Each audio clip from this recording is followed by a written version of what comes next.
అర్జున, నాయన నువ్వు దేనికోసం దుఃఖించకూడదు, దానికోసం దుఃఖిస్తూ పైపెచ్చు పెద్ద అరిందలా మాట్లాడతావేమిటి? పండితులైన వాళ్ళెవరు కూడా సజీవుల గురించి కానీ మిగతా జీవుల గురించి కానీ ఇంత మాత్రము దుఃఖించరు సుమా. అంటే ఏంటి ఇక్కడ? అంటే సజీవులైన మిగతా జీవులు అంటే పండితులైన వాళ్ళెవరు కూడా సజీవుల గురించి మిగతా జీవులు అంటే ఏంటి? ఒక ఆత్మజ్ఞాన పండితుడు చనిపోయిన వారి గురించి కానీ చనిపోయబడే వారి గురించి కానీ ఎంత మాత్రమో దుఃఖించడు, బాధపడడు. తన పని తను ఏం చేయాలనుకుంటున్నాడో తన అంతిమ లక్ష్యం వైపు మాత్రమే తను వెళ్ళిపోతాడు. ఇప్పుడు తన అంతిమ లక్ష్యం ఏంటి? అర్జునుడి యొక్క అంతిమ లక్ష్యం ఏంటి? అక్కడ తను ధర్మ సంస్థాపన కోసమే యుద్ధం చేయాలి. అక్కడ వాళ్ళు చనిపోతున్నాడా, చనిపోవట్లేదు అంటే చనిపోయిన వారి గురించి కానీ చనిపోయబడే వారి గురించి కానీ అక్కడ దుఃఖించకూడదు, బాధపడకూడదు. ఒక తన అంతిమ లక్ష్యం వైపు మాత్రమే తను ప్రయాణం చేసుకుంటూ వెళ్ళిపోవాలి. ఇప్పుడు తన అర్జునుడి యొక్క అంతిమ లక్ష్యం ఏంటి? ధర్మాన్ని కాపాడము, ధర్మాన్ని రక్షించడము, ధర్మ సంస్థాపనకై యుద్ధం చేయడము. ఏం చేస్తున్నాడు? ఒక పక్కనేమో నా వాళ్ళందరూ చనిపోతారని అని దుఃఖిస్తున్నాడు, ఏడుస్తున్నాడు. ఇంకో పక్కనేమో నేను రక్తపాతం ఎందుకు చేయాలి, అడుక్కొని తినైనా బతుకుతారని గొప్ప గొప్ప మాటలు మాట్లాడుతున్నాడు. దేనికైనా ఏడ్చేవాడు పామరుడు, దేనికైనా ఏడవని వాడు పండితుడు. ఓకే, పండితుడు అంటే పూర్తిగా ఆత్మజ్ఞాన శాస్త్రాన్ని అవగతం చేసుకున్నవాడు పండితుడు అంటారు. ఎంత మాత్రము ఆత్మశాస్త్రం గురించి అవగతం లేని వాడిని పామరుడు అని అంటారు. ఓకే, నత్వేవాహం ధాతునాసం నత్వం నేమే ఝనాలీపః నచైవ నా భవిష్యామః సర్వే భయవదః పరం. ఓకే, చూడండి ఇంకేమని చెప్తున్నాడు ఇక్కడ కృష్ణ భగవానుడు. నేను ఇదివరకు ఏ కాలంలోనూ లేనట్టు కాదు, నేను ఇదివరకు ఏ కాలంలోనూ లేనట్టు కాదంటే ఉన్నట్టే కదా, లేనట్టే అంటే ఉన్నట్టే కదా. ఓకే, నువ్వు కూడా అంటే నువ్వు కూడా ఇది వరకు ఎన్నడూ లేని వాడే కావు. నేనంటే ఎవరు ఇక్కడ? నేను కృష్ణుని. నేను ఇది వరకు ఏ కాలంలోనూ లేనట్టు కాదంటే నేను ఉన్నట్టు. ఓకే, నువ్వు కూడా అంటే అర్జునుడు, నువ్వు కూడా ఇది వరకు ఎన్నడూ లేని వాడివి కావు అంటే ఉన్నట్టే కదా. ఓకే, ఈ అదేవిధంగా ఈ రాజులందరూ కూడా రాజులందరూ అంటే యుద్ధంలో ఉన్న రాజులందరూ, ఈ రాజులందరూ కూడా ఇంతకు ముందు ఏ కాలంలోనూ లేనివారు కాదు ఉన్నట్టే కదా. ఓకే, అంతేకాదు అలాగే మనమందరము ఇప్పుడు నేను నువ్వు ఈ రాజులు అందరము మళ్ళీ భవిష్యత్తులో ఉండమని అనుకోవద్దు. అంటే ఏంటి ఇక్కడ? నేను ఉన్నాను, నువ్వు ఉన్నావు, ఈ రాజులు ఉన్నారు, వాళ్ళు అంతకుముందు ఉన్నారు, ఇప్పుడు ఉన్నాము, మళ్ళీ మనందరము కూడా మళ్ళీ భవిష్యత్తులో ఉంటాము. శరీరం ఏర్పడక ముందు ఆత్మ ఉంది, ఈ శరీరం నశించిన తర్వాత కూడా ఆత్మ ఉంటుంది. శరీరానికి మూలం ఆత్మ, అంతేగాని ఆత్మకు మూలం శరీరం కానే కాదు. ఆత్మ యొక్క తాత్కాలిక భౌతికపరమైన ఛాయ మాత్రమే ఈ శరీరము. ఆత్మ అవినాశి, దేహం సవినాశి. ఆత్మ నిత్యమైనది, శాశ్వతమైనది, సనాతనమైనది. అది ఎప్పుడూ ఉంటుంది, గతంలో ఉంది, ప్రజెంట్లో ఉంది, భవిష్యత్తులో కూడా ఉంటుంది. ఓకే, ఈ ప్రకాశనంద గతంలో ఉన్నాడు, ప్రజెంట్లో ఉన్నాడు, మళ్ళీ భవిష్యత్తులో కూడా ఉంటాడు. అంటే ఏంటి? మరణం అనేది ఈ శరీరానికి, ఆత్మకు కాదు. ముందు శ్లోకాల్లో ఇంకా వేరే తెలుస్తుంది.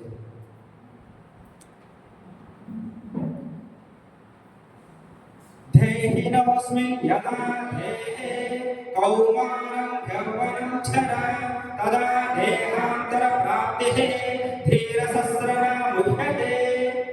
ఓకే, చూడండి ఇక్కడ కృష్ణ భగవాన్ ఏమని చెప్తున్నాడు అంటే, ఈ శ్లోకం చాలా ఇంపార్టెంట్ శ్లోకం అండి. ఈ శ్లోకం గురించి తెలిసిందనుకో, అర్థమైందనుకో, ఎవరు కూడా ఆత్మహత్య చేసుకోరు, ఎవరు కూడా అఘాయిత్యానికి పాల్పడరు. అవునా? ఇప్పుడు మనము ఈ బొమ్మల మీదకి జన్మ తీసుకుని ఇంటికి వచ్చాము, మనకన్నా మనమే వచ్చాము ఎంచుకొని నేను ఈ పని చేసి వస్తాను అని. ఇక్కడ క్లాస్ జరుగుతుంది, మీరే వచ్చారు కదా, మీకల్లా మీరే నేను పలానా హనుమాన్ పిరమిడ్లో పలానా క్లాస్ జరుగుతుంది, పోతాను, వింటాను అని మీరే వచ్చారు. ఏమైనా తాళ పట్టి బలంగా గుంజుకొచ్చారు మనం? లేదే. ఇక్కడ బొమ్మలను కూడా మనమే ఎంచుకొని ఇదిగో ఈ బొమ్మలానికి పోయి నేను ఈ పని చేసి వస్తాను, ఈ పనిని నేను పూర్తి చేసుకొని వస్తాను అని మనమే ఎంచుకొని వచ్చాము ఇక్కడికి. ఓకే, అంటే ఏంటి? చూడండి ఇక్కడ ఈ దేహినోస్మిన్ యదా దేహే కౌమారం యవ్వనం జర తదా దేహాంతర ప్రాప్తి ధీరసస్రనా ముహ్యతి. అంటే ఏంటంటే దేహం వలన దేహదారులకు బాల్యం, యవ్వనం, ముసలితనం అనేవి కలగడం ఎంత సహజమో మరొక దేహాన్ని పొందడం కూడా అంతే సహజం. ధీమంతుడు ఆ విషయంలో మోహితుడు కాడు. అంటే చూడండి, దేహం అంటే ఏంటి? దేహం అంటే శరీరం. ఓకే, దేహం వలన దేహదారులకు అంటే మనకు అంటే ఏంటి? మనకు బాల్యము, యవ్వనము, ముసలితనం అని కలుగుతాయి కదా, అవునా? కలుగుతాయి కదా. ఇప్పుడు మనం ఏంటి, తల్లి పొత్తిల నుండి పసికందుగా జన్మ తీసుకుంటాము. పసికందుగా జన్మ తీసుకున్నప్పుడు మనకు ఫస్ట్ ఏమైతే రోజులు ఉంటాయి, రోజుల తర్వాత నెలల తర్వాత సంవత్సరాలు అయితే మనం అయితే బాల్యం అంటాము. ఓకే, ఇంకింత కాస్త పెద్ద అయినాక మనం ఇంకేమంటే యవ్వనంలోకి వచ్చామంటాం. తర్వాత యవ్వనం అయిపోయినాక మిడిల్ ఏజ్ అంటాం. మిడిల్ ఏజ్ అయినాక ఇట్లా వచ్చినాక తర్వాత ఏమంటాం? వృద్ధాపంలోకి వెళ్తాం. ఓకే, అప్పుడు శరీర మార్పిడి జరుగుతుంది. ఈ శరీర మార్పిడి జరుగుతున్న క్రమంలో మనం ఎప్పుడైనా ఏడ్చామా, బాధపడ్డామా, దుఃఖించామా? ఇలా కలపట్టుకొని ఉంగి నడుస్తూ ఉంటాము. కాకపోతే కొంచెం మనకు అయ్యో నేను అలా ఉన్నా, కొంచెం కాళ్ళ నొప్పులు, ఈ నొప్పులు, ఆ నొప్పులు ఉంటాయని ఆ విధంగా బాధపడతామే. కానీ నేను ఎందుకు నా శరీరం ఇలా ముడతలు పడిపోయింది, నేను అలా ఉన్నవాడిని ఇలా ఎందుకు అయ్యాను, ఇంత యవనంగా ఉన్నవాడిని నా ముసలాం వాడికి ఎందుకు అయిపోయాను బాధపడతామా? ఈ శరీర నొప్పులు ఇవి వేరు. వృద్ధాపంలోకి వచ్చినప్పుడు శరీర నొప్పులు అవి వేరు, అది కాదు, ఆ బాధ వేరు. నేను చిన్నప్పుడు బాధ్యతలో ఉన్నప్పుడు నేను ఇలా ఉన్నాను బాధపడతామా? యవనంలోకి వచ్చినాక నేను ఇలా ఉన్నాను బాధపడతామా? ఎందుకంటే శరీర ధర్మం మనకు తెలుసు కనుక. ఎలా ఎవరిచ్చారు మన శరీర ధర్మం అంటే? మన చుట్టూ ఉన్న వాళ్ళు, ఈ సమాజం, ఈ సంఘమే మనకు శరీర ధర్మాన్ని వాళ్ళు ఎలాగైతే అక్కడి నుంచి వచ్చిందో మనం అలాగే దాన్ని ఫాలో అయ్యాము. ఇప్పుడు సపోజ్ మన పెద్దవాళ్ళు ఉంటారు, వృద్ధాపంలో ఉన్న వాళ్ళు ఏడిస్తే మనం కూడా ఏడ్చేవాళ్ళం. అయ్యో నేను బాల్యంలో ఉన్నవాడిని, నేను యవ్వనంలోకి వచ్చిన వాళ్ళు ఏడిస్తే మనం ఏడ్చేవాళ్ళం.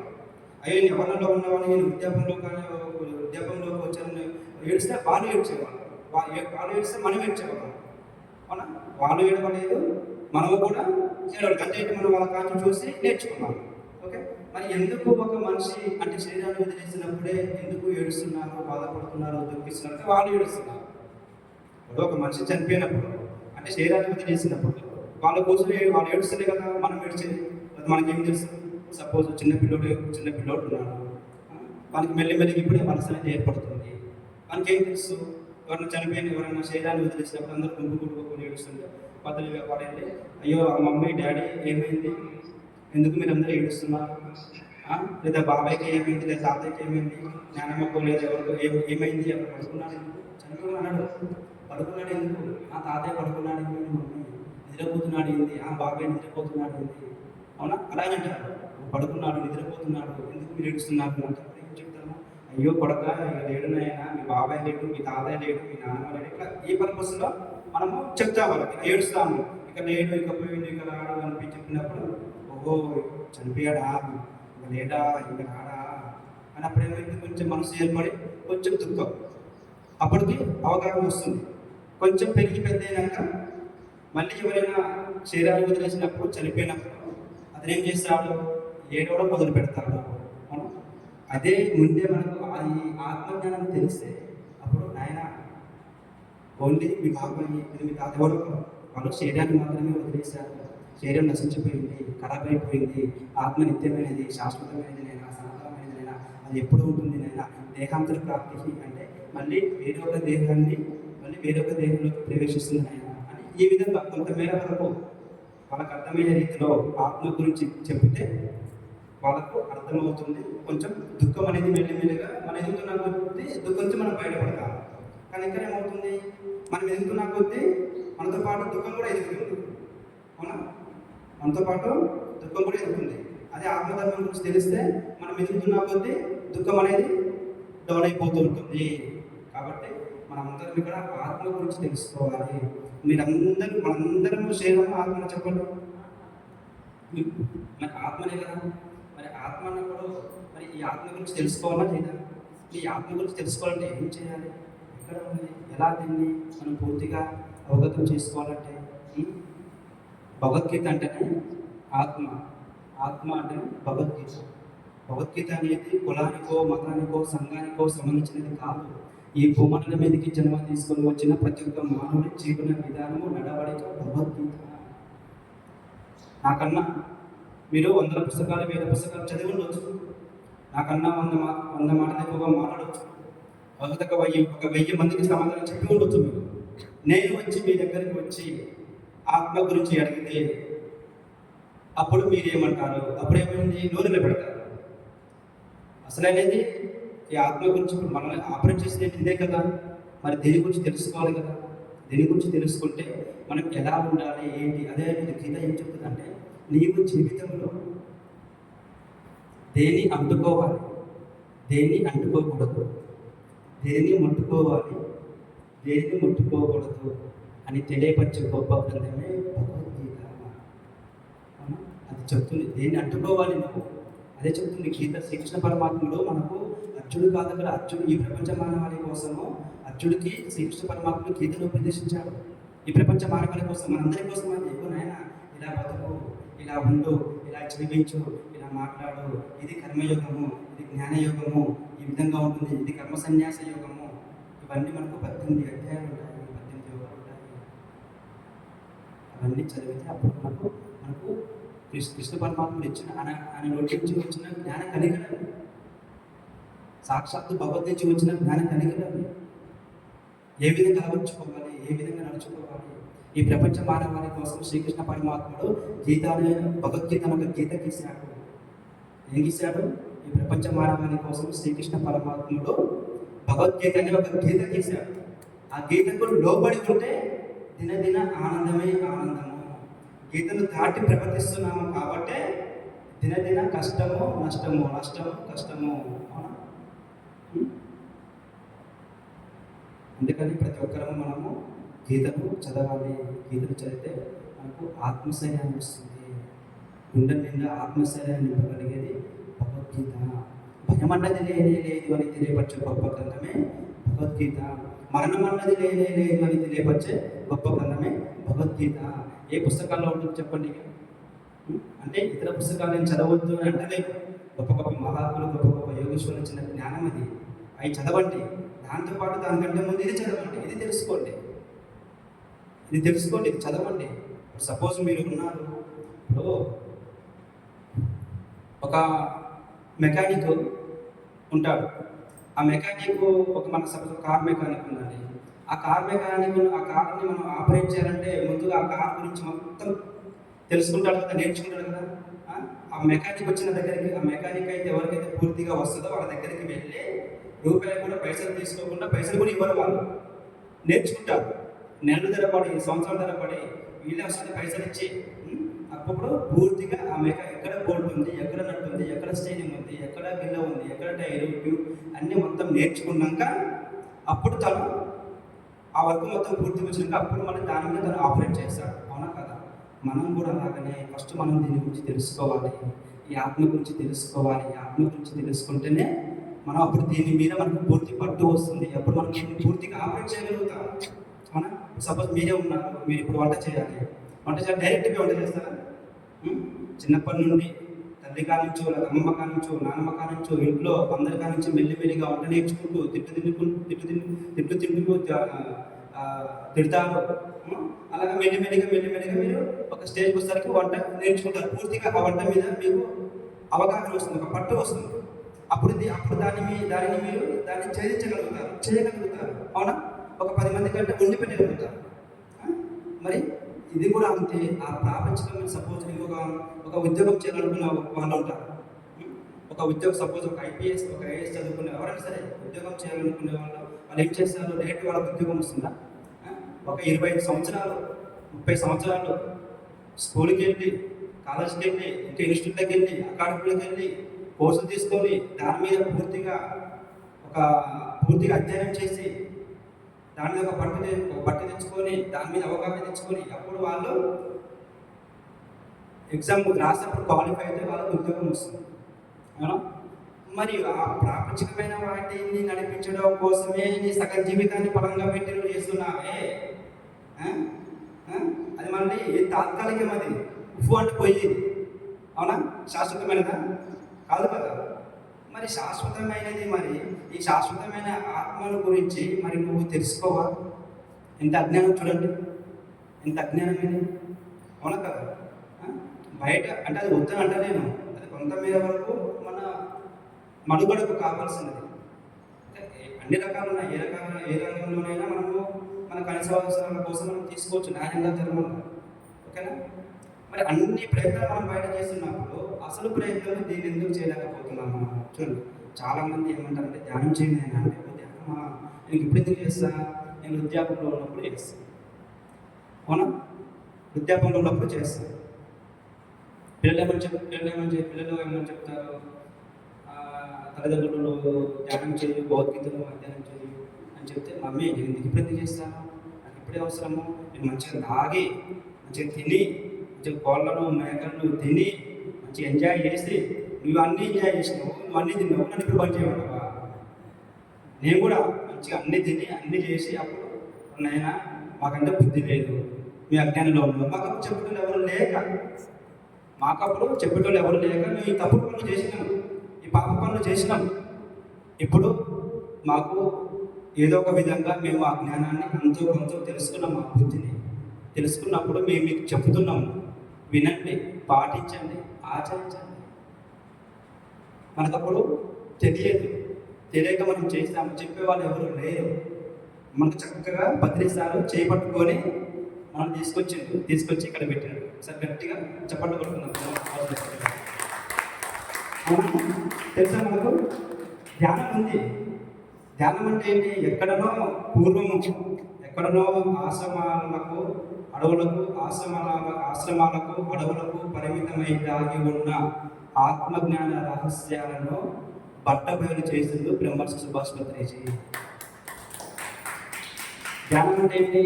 ఎక్కడో అడవులకు పోయి చేసుకోవాలి, ఎక్కడో ఆశ్రమాలకు పోయి చేసుకోవాలి, మఠాలకు పోయి చేసుకోవాలి, లేదా కాషాయవస్త్రాలు పోయి చేసుకోవాలి. అవునా? మళ్ళీ ధ్యానం చేస్తే అందరూ మనం ఎట్లా చూసేవాళ్ళు? చులకన భావంతో, అమ్మో వీడు ధ్యానం చేస్తున్నాడు, ఎక్కడ కుటుంబాన్ని వదిలిపెట్టిపోతాడో, పెళ్లి ఉండదు, పెటాకులు ఉండవు, ఏమి ఉండవు, సన్యాసి అయిపోతాడేమో. మన వీడియోలో చెప్తాడు, యోగికైనా పిల్లని ఇవ్వరు, కానీ రోగికి మాత్రం పిల్లలు ఇస్తారు. అవునా? మన వీడియోలో విన్నాను నేను, చాలా చక్కగా చెప్పాడు. ఒక ధ్యానం చేస్తున్న 10 నిమిషాలు చేస్తున్నానంటే అమ్మ ధ్యానం చేస్తుంది ఎడిపోతాడు, ఏం చేస్తున్నాడు, ఈ పిల్లల్ని చెప్తూ పెళ్ళి కావాలి, ఏం చేయాలి, కానీ మళ్ళీ మనకు అన్నీ కావాలి. దేవుడి కాడికి వెళ్ళాలి, దండం పెట్టుకోవాలి, అన్నీ చేయాలి, కానీ ఆ దేవుడు లాగా నేను కూడా కావాలంటే వద్దాడు. ఎందుకు నేను కూడా చేస్తాను, నాకు ఎందుకు కావద్దు అని అనుకోవద్దు. నేను కూడా ఒక శివపరమాత్మలాగా తపస్సు చేసి నేను కూడా ఒక శివపరమాత్మని ఎందుకు కావాలని అనుకోవద్దు. శివుని దగ్గరికి వెళ్ళి మన ప్రాపంచికమైన కోరికలు కాదు కోరుకోవాల్సింది, అది కాదు, నాకు ఇది కావాలని కాదు. నేను కూడా ఆ జీవాత్మ నుండి పరమాత్మ అంటే ఏంటి? పరమస్థితికి చెందిన ఆత్మ, కాబట్టి పరమాత్మ అని అంటాను. చక్కగా శివుడి దగ్గరికి వెళ్ళి, నాయన నేను కూడా మంచిగా ఆ స్థితికి చేరుకోవాలి, నేను కూడా ఆశీర్వదించు, నేను కూడా పరమాత్మ స్థితికి చేరుకోవాలి. ఎందుకని ఈ కష్టాలన్నీ వస్తూ పోతూ చక్రం లాగా ఎన్నాళ్ళని తిరుగుతాను. నేను కూడా మంచిగా ఆత్మజ్ఞాని కావాలి, మంచిగా బాగా సాధన చేయాలి, ధ్యానం చేసుకోవాలి, మంచిగా నేను కూడా బ్రహ్మజ్ఞానాన్ని పొందాలి, నన్ను ఆశీర్వదించు నాయన అని ఆశీర్వాదం తీసుకోవాలి. అంతేగాని మనం పోయి ఏం చేస్తాము? అయ్యో నాయన మా కొడుకు పెళ్లి కావట్లేదే, అయ్యో నాయన మా ఇంటి పక్క అబ్బాయి లండన్ పోయిండు, మా అబ్బాయిని పిల్లలను పంపిస్తాము, మా ఇంటి పక్కన వాళ్ళకు ఉద్యోగం వచ్చింది, మా బావ కొడుకు ఉద్యోగం వచ్చింది, మా కొడుకు ఉద్యోగం రాలేదు. దేవుని కనుక మొరపెట్టుకోవాలి. మనం చేసే యజ్ఞం అంటే ఏంటో తెలుసా? ఇక్కడ గీతలో ఉంటుంది, నెక్స్ట్ చెప్తాను. యజ్ఞం అంటే ఏదో ఇక్కడ కట్టెలు కొట్టి నెయ్యి పోసి అది కాదు యజ్ఞం అంటే. అసలైన యజ్ఞం అంటే నువ్వు చేసే ప్రతి మంచి పని ప్రతిదీ యజ్ఞమే. నిస్వార్థంగా కల్మషం లేకుండా నువ్వు చేసే ప్రతి పని యజ్ఞమే. ఇది కూడా యజ్ఞమే, అందుకని యజ్ఞం పెట్టుకున్నాం. ఇది మంచి పని, ఇది నిస్వార్థం లేకుండా కల్మషం లేకుండా మనం ఇక్కడ ఒక మంచి పని చేస్తున్నాం లోకలీన కోసం. ఇక్కడ మీకు ఎవరైనా ఇచ్చారా ఇక్కడికి రమ్మని? ఈ హనుమాన్ పిరమిడ్ వాళ్ళు రాండి అని మీకు ఏమైనా ఇచ్చారా? ఇక్కడికి ఏమైనా డబ్బులు ఇచ్చారా? ఇంకైనా గిఫ్టులు ఇచ్చారా? లేదా మీరు మాకు ఏమైనా ఇచ్చారా? హనుమాన్ పిరమిడ్ వాళ్ళు మేము హైదరాబాద్ నుంచి వచ్చాము, మాకు ఏమైనా ఇచ్చారా? ఇది ఒక మంచి పని, ఒక మంచి కార్యక్రమం, మంచి యజ్ఞము, లోకలైన కోసం చేసేదన్నమాట. ఇది మనం చేస్తే ప్రతి మంచి పని ఒక యజ్ఞమే. ఓకేనా? యజ్ఞం అంటే ఏదో 4 రాళ్ళు పెట్టి కట్టెలు పోసి నెయ్యి పోసి మంట పెట్టి అది కాదు యజ్ఞం అంటే. నువ్వు చేసే ప్రతి పని యజ్ఞమే. ఓకే. ఈ విధంగా ఈ దేహుస్మిన్ యథా దేహే కౌమారం ఈ శ్లోకం అనేది ఆత్మధర్మం గురించి తెలుసుకున్నాం మనం కదా. ఆత్మధర్మం గురించి తెలుసుకున్నాం. మనకు శరీర ధర్మం గురించి తెలుసు కాబట్టి మనం బాధపడతలేము, దుఃఖిస్తలేము. ఇప్పుడు ఎంతో కొంత మనం ఆత్మ అనేది నిత్యమైనది, శాశ్వతమైనది, అది ఎప్పుడు ఉంటుంది, అది దానికి మరణం లేదని తెలుసుకున్నప్పుడు ఎవరైనా సూసైడ్ చేసుకుంటారా? ఎవరైనా అఘాయిత్యం చేసుకుంటారా? అవునా? ఇదే శ్లోకం నేను విద్యార్థి ఆనంద కేంద్రంలో నేను ఒకరికి చెప్పినప్పుడు పిల్లలకు, ఒక పాప 10th క్లాస్ చదివింది, 10th క్లాస్ అనమాట. తను 10th క్లాస్ ఒక సబ్జెక్ట్ ఫెయిల్ అయ్యింది. ఇక ఈ రోజు సబ్జెక్ట్ ఫెయిల్ అయిందంటే ఎట్లా ఉంటుంది? ఇక 10th క్లాస్ నువ్వు 10th క్లాస్ ఫెయిల్ అయ్యావు, 10th క్లాస్ అని ఎంత చులకన చేసి మాట్లాడతారు, ఎంత అవాయిదాలు చేస్తారు. పాప మనసుని పోయి గోదావరిలో, రాజమండ్రి పోయి గోదావరిలో దూకాలని అనిపించింది. ఎప్పుడైతే నేను ఈ లెసన్ చెప్పానో అది తనకు గుర్తొచ్చిందట. ఆ రోజు అన్నయ్య క్లాసులో చెప్పాడు కదా, మరణం అనేది శరీరానికి, ఆత్మకి కాదు కదా. ఆత్మ ఈ శరీరం నుంచి నిష్క్రమించి అంటే బయటకు వచ్చేసి, అంటే అప్పుడు మనకు కొన్ని సమస్యలు ఉండొచ్చు. సమస్య అనేవి పెద్ద విషయం కాదండి. ఇవాళ ఉంటే రేపు ఉంటాయి, రేపు ఉంటే ఎల్లుండి పోతాయి, అన్నీ పెద్ద వస్తుంటాయి పోతుంటాయి, పెద్ద పెద్ద ఏం కాదు. ఓకే. ఇప్పుడు సముద్రంలో అలలు వస్తుంటాయి పోతుంటాయి, అవునా కదా. అలాగే మనకు నష్టాలు, కష్టాలు, సుఖాలు, బాధలు అన్నీ వస్తుంటాయి పోతుంటాయి. ఓకే. అక్కడ నీరు శాశ్వతం, ఇక్కడ ఆత్మ శాశ్వతం. సముద్రంలో అలలు కిందికి మీదకి వస్తుంటాయి పోతుంటాయి, పోతుంటాయి వస్తుంటాయి, అక్కడ నీరు శాశ్వతం, అవునా కదా. మన జీవితంలో కూడా నష్టాలు, కష్టాలు, సుఖాలు, బాధలు అన్నీ వస్తుంటాయి పోతుంటాయి, పోతుంటాయి వస్తుంటాయి. ఇక్కడ ఈ ఆత్మ శాశ్వతము, అక్కడ నీరు శాశ్వతము. ఓకే. ఈ విధంగా తనకు ఆ పాపకు చెప్పినప్పుడు, అరే ఆత్మహత్య చేసుకోకూడదు కదా, అది మహా పాపం కదా, మరణం శరీరానికి కదా. ఒకవేళ నేను తొందరపడి నేను చేసుకున్నా కానీ నా శరీరమే నశించిపోతుంది, శరీరమే చనిపోతుంది. కానీ నేను కాదు కదా, నేనంటే ఆత్మ కాదు కదా. మళ్ళీ అయ్యో శరీర ఆవిషయంలో నేను తొందరపడి ఈ పని చేశానే అని ఆ శరీరం చుట్టూ లోపలికి ప్రవేశించడానికి టీవీలో చూపిస్తారు కదా, లోపలికి దూరుతుంది. కానీ మనం సిల్వర్ కార్డు ఇక్కడ జాయింట్ ఉంటుంది, ఆ జాయింట్ కట్ అయిపోతుంది. కట్ అయిపోయినప్పుడు దీనికి దానికి సంబంధం ఉంది, లోపలికి రాదు, లోపలికి దూరదు. ఇంకా అప్పుడు ఇంకేమైంది? అప్పుడు ఇంకా ఆత్మ ఇంకా పోషిస్తుంది. ఈ భూమి మీద ఉండే కష్టం కంటే ఆ కష్టం ఎక్కువ, ఆ కష్టము ఎక్కువ. ఆత్మహత్య చేసుకుంటే మహాపాపం. అది ఆత్మ ఇంకా మహా పోషిస్తుంది. అయ్యో నేను నా భార్య బిడ్డల్ని, నా కుటుంబాన్ని, నేను చేయవలసిన పని, నేను అన్ని దీనికంటే ముందు నేను చేయవలసిన పని నేను చేయకుండా నేను శరీరావశంలోనే మధ్యలో వచ్చేసానే. అవునా? ఇంకో ఉదాహరణ చెప్తాను. ఇప్పుడు సపోజ్ మనం ఇంటర్లో ఏం చేస్తుంటాము, మన వాళ్ళని ఒకరిని అంగడిపై కూరగాయలు తెమ్మన్నాం. సపోజ్ ఈ అమ్మ ఉంది, ఈ అమ్మని వెళ్ళి అంగడిపై కూరగాయలు తెమ్మమ్మా అన్నాం. ఏమో పని ఏంటి? పోయి అంగడిపై కూరగాయలు తీసుకురా. ఏమేమి చేసింది? మధ్యలో ఎల్లమ్మ కలిస్తే, పుల్లమ్మ కలిస్తే, ఆల కలిస్తే, ఈడు కలిస్తే ఈ అసలు పైన మర్చిపోయి ఆలతో ముచ్చట పెట్టి, ఈలతో ముచ్చట పెట్టి, అది చేసి ఇది చేసి అయ్యేసరికి ఏమైంది? అక్కడ అయ్యో మీతో మాటలు పడిపోయి మాట్లాడుకుంటే మీతో కలిసిపోయి నేను అసలు పని మర్చిపోయింది. అవునా? అసలు పని మర్చిపోయినా.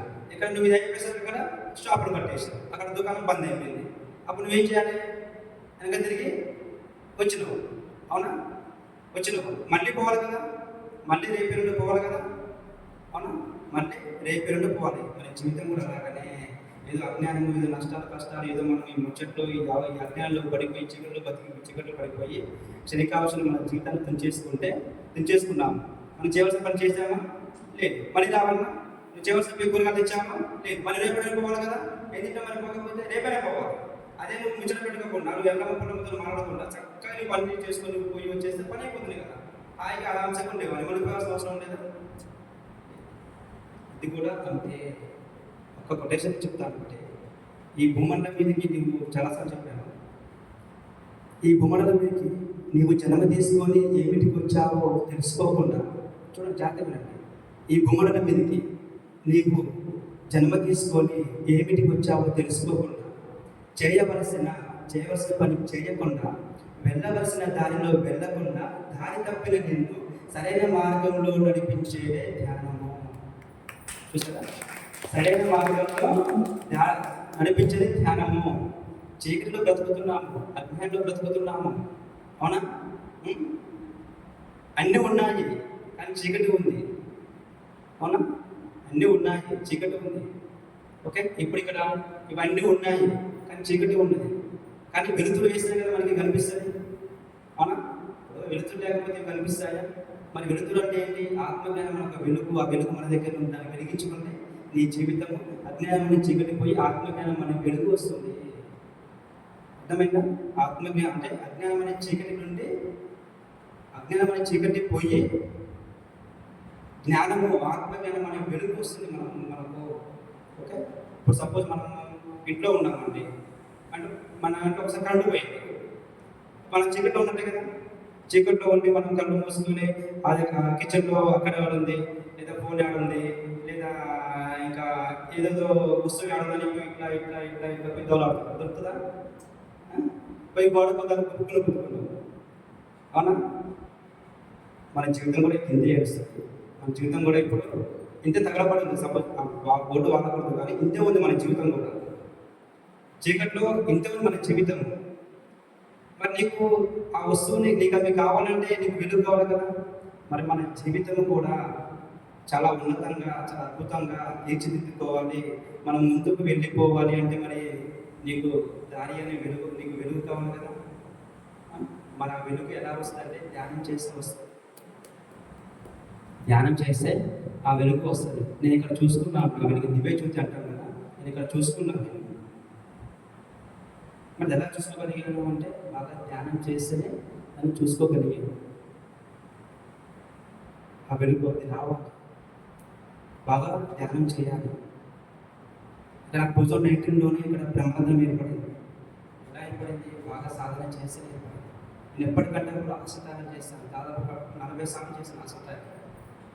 అది ఎలా చేసిన ఆసంతాలు ఎలా జరిగినది? ధ్యానం చేసి, ధ్యానమే దైవము. సాధనలోనే సాధ్యము, సాధన లేకపోతే అసాధ్యము.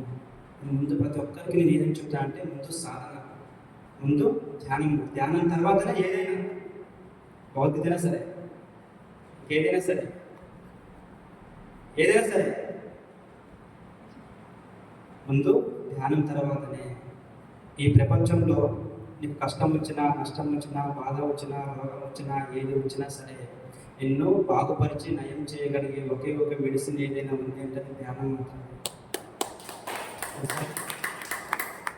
ఏది లేదండి. ఎవరికి కలుపుకోవాల్సిన అవసరం లేదు, ఎవరి కాలు పట్టుకోవాల్సిన అవసరం లేదు, ఏ గురువు కాడికి పోవాల్సిన అవసరం లేదు, ఏ స్వామీజీ కాడికి పోవాల్సిన అవసరం లేదు, ఎవరి కాడికి పోవాల్సిన అవసరం లేదు. కానీ మరి ఎవరి కాడికి పోవాలి?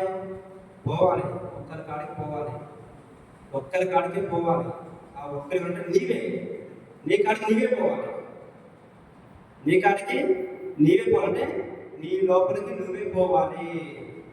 ఇద్దరే ధర్మ ఆత్మ ఉంది కదా, ఆ శ్లోకం చెప్తాను.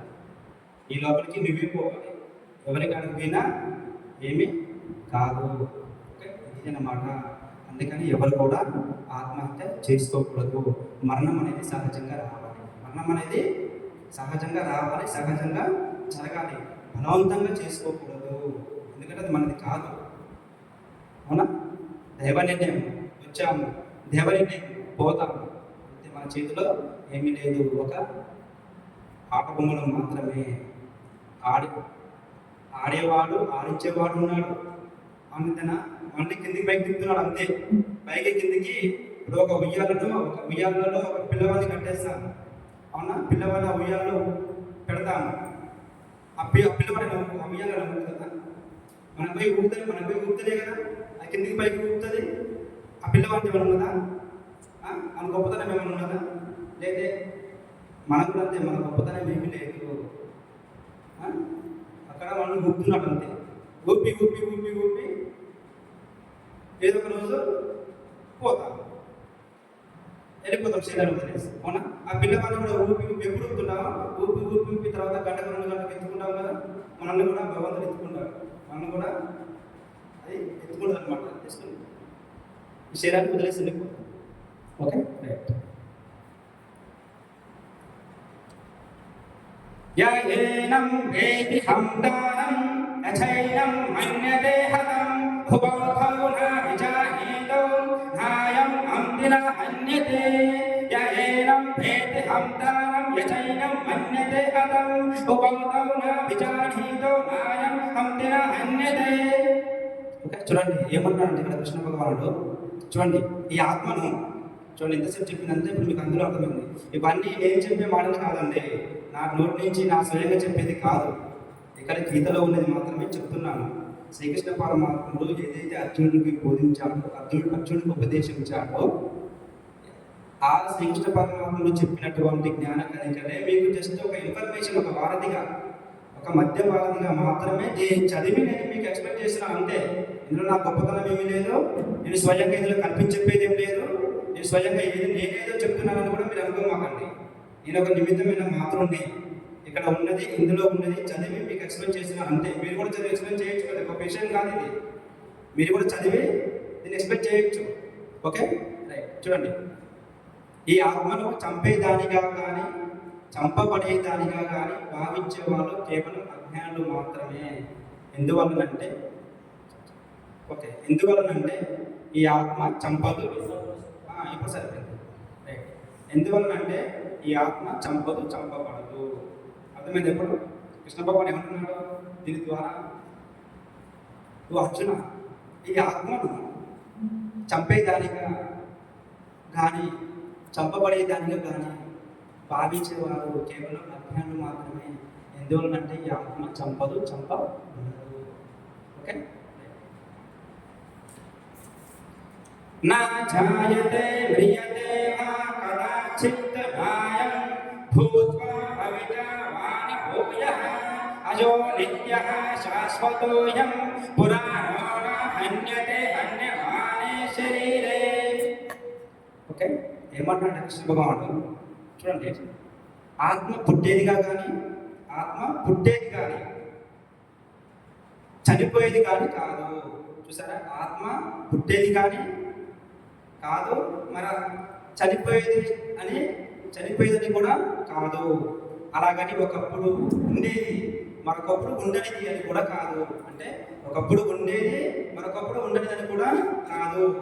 ఎప్పుడు ఒకలాగే ఉండేది ఆత్మ, ఎప్పుడు ఒకలాగే ఉండేది, నాశనం లేనిది, అది సనాతనమైనది, అది చంపబడదు, అది చంపదు, చంపబడదు. దేహం నశించిన దేహి నశించదు. దేహం అంటే శరీరం నశించిన దేహి అంటే ఆత్మ. గుర్తుపెట్టుకోండి, దేహం అంటే శరీరం, దేహి అంటే ఆత్మ అన్నమాట. ఓకే, శరీరం నశించిన ఆత్మ నశించదు. అర్థమైందా? ఆత్మ చెప్పిన ఆత్మ పుట్టేది కాదు, ఆత్మ చనిపోయేది కాదు, అలాగనే ఒకప్పుడు ఉండేది కాదు, ఉండేది మరొకప్పుడు ఉండేది కూడా కాదు. ఓకే, ఎప్పుడూ ఒకలాగే ఉండేది, నాశనం లేనిది, అది నిత్యమైనది, శాశ్వతమైనది, సనాతనమైనది, అది చంపదు, చంపబడదు. దేహి నశించిన దేహి నశించదు అని చెప్తున్నాడు కృష్ణ భగవానుడు. ఓకే,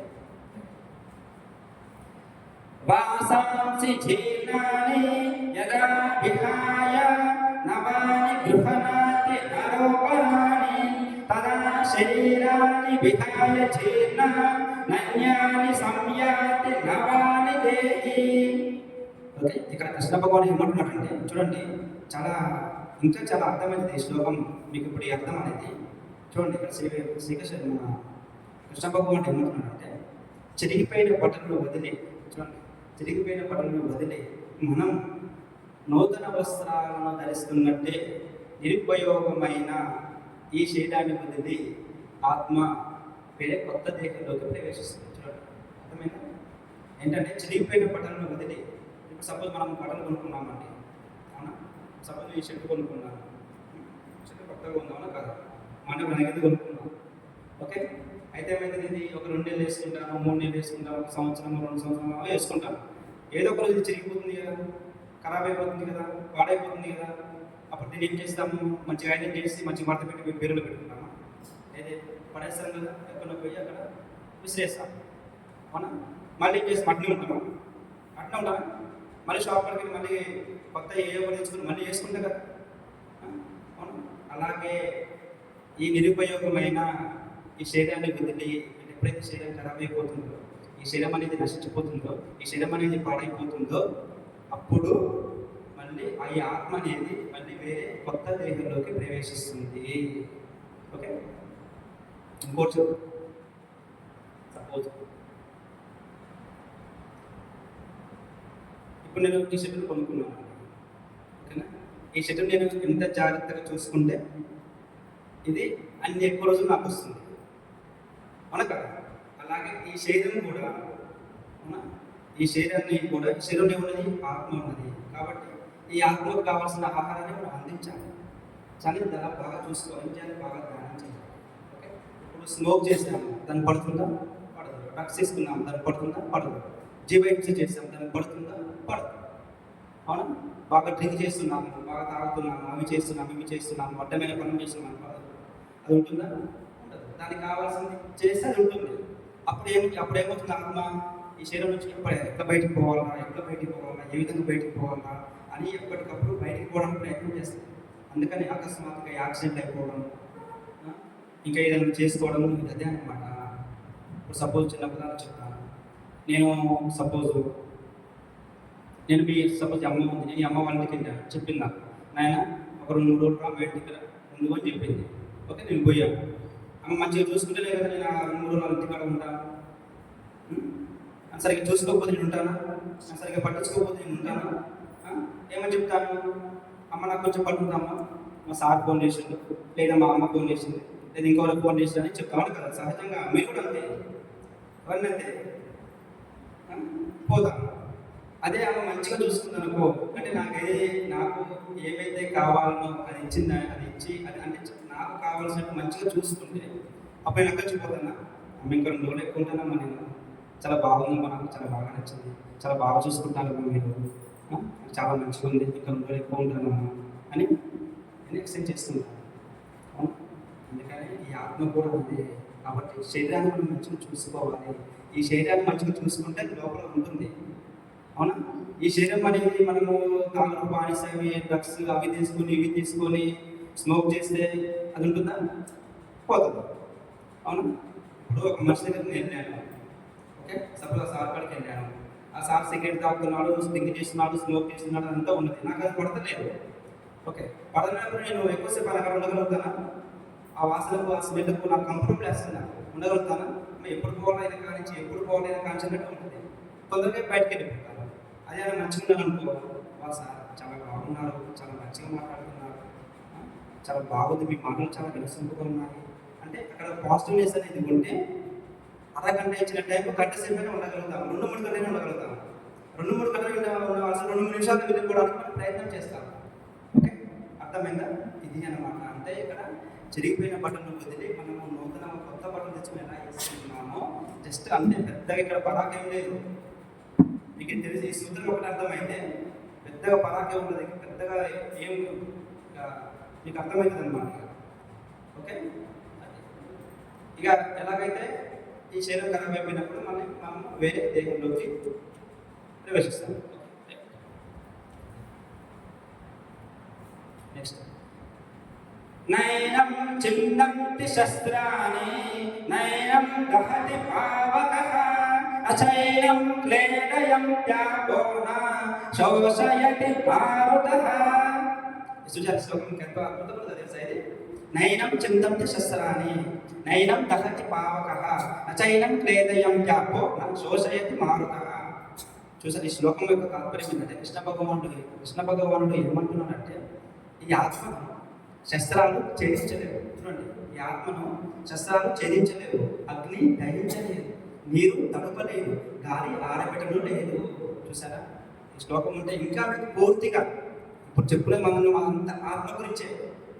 మీకు అర్థమవుతుందా? అంతా ఆత్మ గురించే. చూడండి, ఈ ఆత్మను శస్త్రాలు ఛేదించవు. శస్త్రాలు అంటే ఏంటి? ఆయుధాలు. ఓకే, ఇప్పుడు ఏంటో ఒకటి పొడిచాననుకో, సపోజ్ ఇలా చేశాననుకో, కట్ చేశాననుకో, దేనికి గాయం అవుతుంది? ఈ శరీరానికి గాయం అవుతుంది. ఈ శరీరం నుంచే బ్లడ్ వచ్చేస్తుంది. ఆత్మకి ఏమైతుందా? ఆత్మను శస్త్రాలు ఏం చేయలేమో చెప్తున్నాడు ఇక్కడ. నేను చెప్తున్నాను, కృష్ణ భగవాన్ చెప్తున్నాడు, మన ప్రకాశం చెప్తున్నాడు కదా, కృష్ణ భగవాన్ చెప్తున్నాడు కదా. ఓకే, ఇందులో ఉంది. చూడండి, అగ్ని దహించలేదు. ఓకే, అగ్ని దహించలేదు అంటే ఏంటి? ఆత్మ అగ్ని దహిస్తుందా? దహించలేదు. ఈ శరీరాన్ని మాత్రమే దహిస్తుంది, అవునా? ఇప్పుడు ఈ శరీరం వదిలేసినప్పుడు, శరీరం చనిపోయినప్పుడు, మరణించినప్పుడు ఏం చేస్తాం చెప్పాను కదా, జాయింట్ కట్ అయిపోతుంది, అవునా? లోపలికి రాదు, అది చుట్టూ తిరుగుతూ ఉంటుంది. శరీరం మీద మమ్మకరంతో ఇలా ఇలా చూసుకునేది, లోపలికి రావాలనిపిస్తుంది, ఇలా చేస్తుంది, పడుకుని ఎన్ని కుప్పి గుంతులు వేసినా ఉండదు. ఇది ఇక్కడ అయిపోయింది, పని అయిపోయింది, కట్ అయిపోయింది. కానీ జాయింట్ చేయడానికి కూడా ఏముంటుంది. ఓకే, కట్ అయిపోయింది. ఇక అప్పుడు ఏం చేస్తాం? ఇందులో ఆత్మ ఉంటుందా? మరి శరీరాన్ని తీసుకుపోయి అక్కడ వేసేస్తాం. ఓకే, శరీరం మాత్రమే నశించిపోతుంది. ఒకవేళ వాళ్ళకన్నా వాళ్ళు శరీరంలో ఉన్నప్పుడు, బతుకున్నప్పుడు కూడా ఆత్మాహుతికి చేసుకున్న ఆత్మ దాన్ని పాల్పడుతుంది, ఆత్మహత్య చేసుకున్నా కానీ ఈ శరీరమే నశించిపోతుంది. ఆత్మకు ఏం కాదు, ఆత్మ నిష్క్రమించేస్తుంది.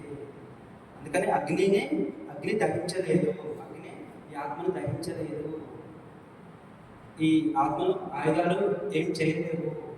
అలాగే నీరు తడపలేదు, ఈ ఆత్మ నీరు తడపలేదు అని అంటే సపోజ్ మనం పోయి చెరువులో మునిగాము, నది ఉంది, నదిలో మునిగాము, శరీరం మాత్రమే తడుస్తుంది, ఆత్మ కాదు. అవునా? ఇప్పుడు సపోజ్ ఎవరన్నా కాలంలో చెరువులో దూకి ఆత్మహత్య చేస్తుంటారు. ఒక 2 రోజులు 3 రోజులు ఉన్నాక శరీరం మాత్రం చీకిపోతుంది కదా, చీకిపోతుంది, పాడైపోతుంది. ఆత్మ కాదు. ఓకే, మళ్ళీ గాలి ఆరబెట్టడం లేదు. అంటే ఈ ఆత్మను గాలి ఆరబెట్టడం లేదు, తడిస్తేనే కదా ఆరబెడుతుంది. కాబట్టి దేన్ని ఆరబెడుతుంది? శరీరాన్ని మాత్రమే ఆరబెడుతుంది. మనం పోయి నదిలో మునిగినాము, మనం బయటకు వచ్చినాక పోయిన వల్ల అన్న పని ఎంతకుంటామా లేదా? అప్పుడు శరీరం మొత్తము ఆరబెడుతుంది. ఓకే, ఇదేనమాట. అర్థమైందా?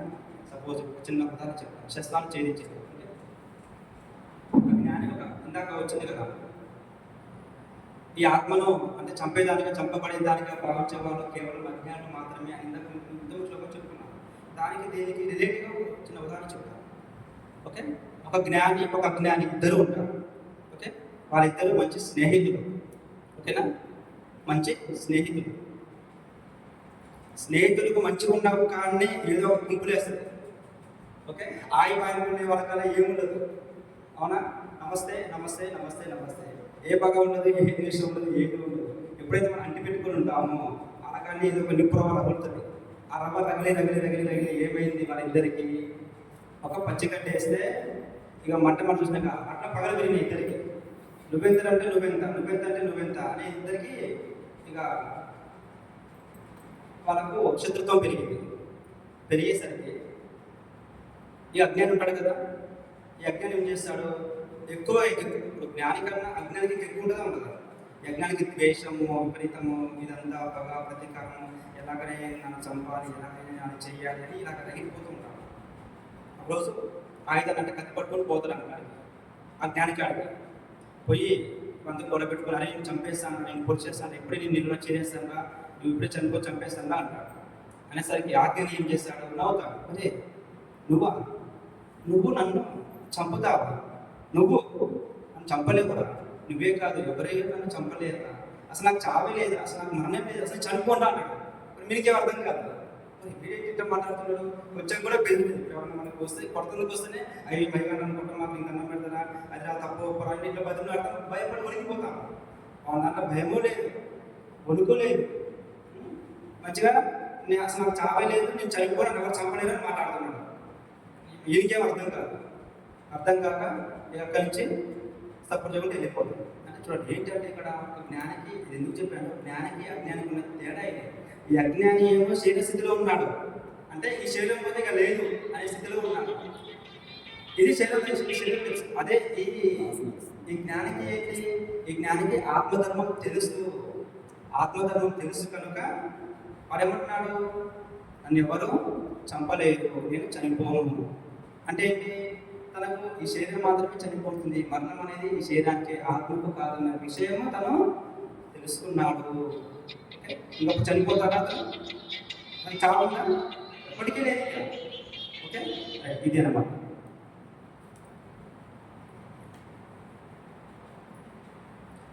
జాతస్య హి ధ్రువో మృత్యుః ధ్రువం జన్మ మృతస్య చ తస్మాద్ పరిహార్యేతే నత్వం శోచితుం అర్హసి.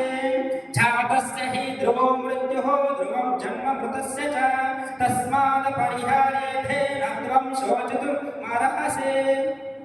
ఓకే, ఈ శ్లోకం తెలుసా? కదా మీకు? అర్థం తెలుసా కదా? చేయలేకపోతే తెలుసా? అసలు శ్లోకం ఏంటంటే జాతస్య హి ధ్రువం మృత్యుః శ్లోకం ఎప్పుడు ఏంటి? అదే అన్నా మీకు నోటికి వచ్చానని అంటేనే నేను ఈ శ్లోకం అయితే మీరు విన్నారు కదా అంటున్నాను నేను. ఎక్కడ పెడతారు ఈ శ్లోకాన్ని చెప్పండి? చనిపోయిన వాళ్ళకి కూడా పెడతారు. జాతస్య హి ధ్రువో మృత్యు ధ్రువం జన్మ మృతస్య చ అనే పాట వస్తుంది కదా, అవునా? చనిపోయినప్పుడు ఆ డెక్కులలో మైసూర్లలో ఈ పాట పెడతారు. అని చనిపోయిన వాళ్ళు అంటే శరీరం చనిపోయింది, అక్కడ శరీరాన్ని వదిలేశాడు. చనిపోయిన ఊళ్ళో శరీరాన్ని వదిలేశారు. శరీరాన్ని వదిలేసిన వాళ్ళ కాదు అంటే ఒక జ్ఞాని ఏమో శరీరాన్ని వదిలేశాడు, శరీరాన్ని వదిలేస్తున్నాము అని అవగాహన ఉంటాడు ఒక జ్ఞాని. అజ్ఞాని ఏమో చనిపోయాడు, చనిపోతాము, చనిపోయాము అంటే ఇక లేడు, ఇక రాడు అనే స్థితిలో వీలుంటారు. Okay right. ఓకే అక్కడ పెట్టే, ఓకే అక్కడ పెడతారు. అంటే దీనికి అర్థం ఏంటి? విన్నారా? లేదా పెడతారు కదా మన ఊర్లో అక్కడ ఇక్కడ చనిపోయినప్పుడు ఈ శ్లోకం పెడతారు కదా. Okay right. ఏంటి శ్లోకం అసలు అర్థం వచ్చేసి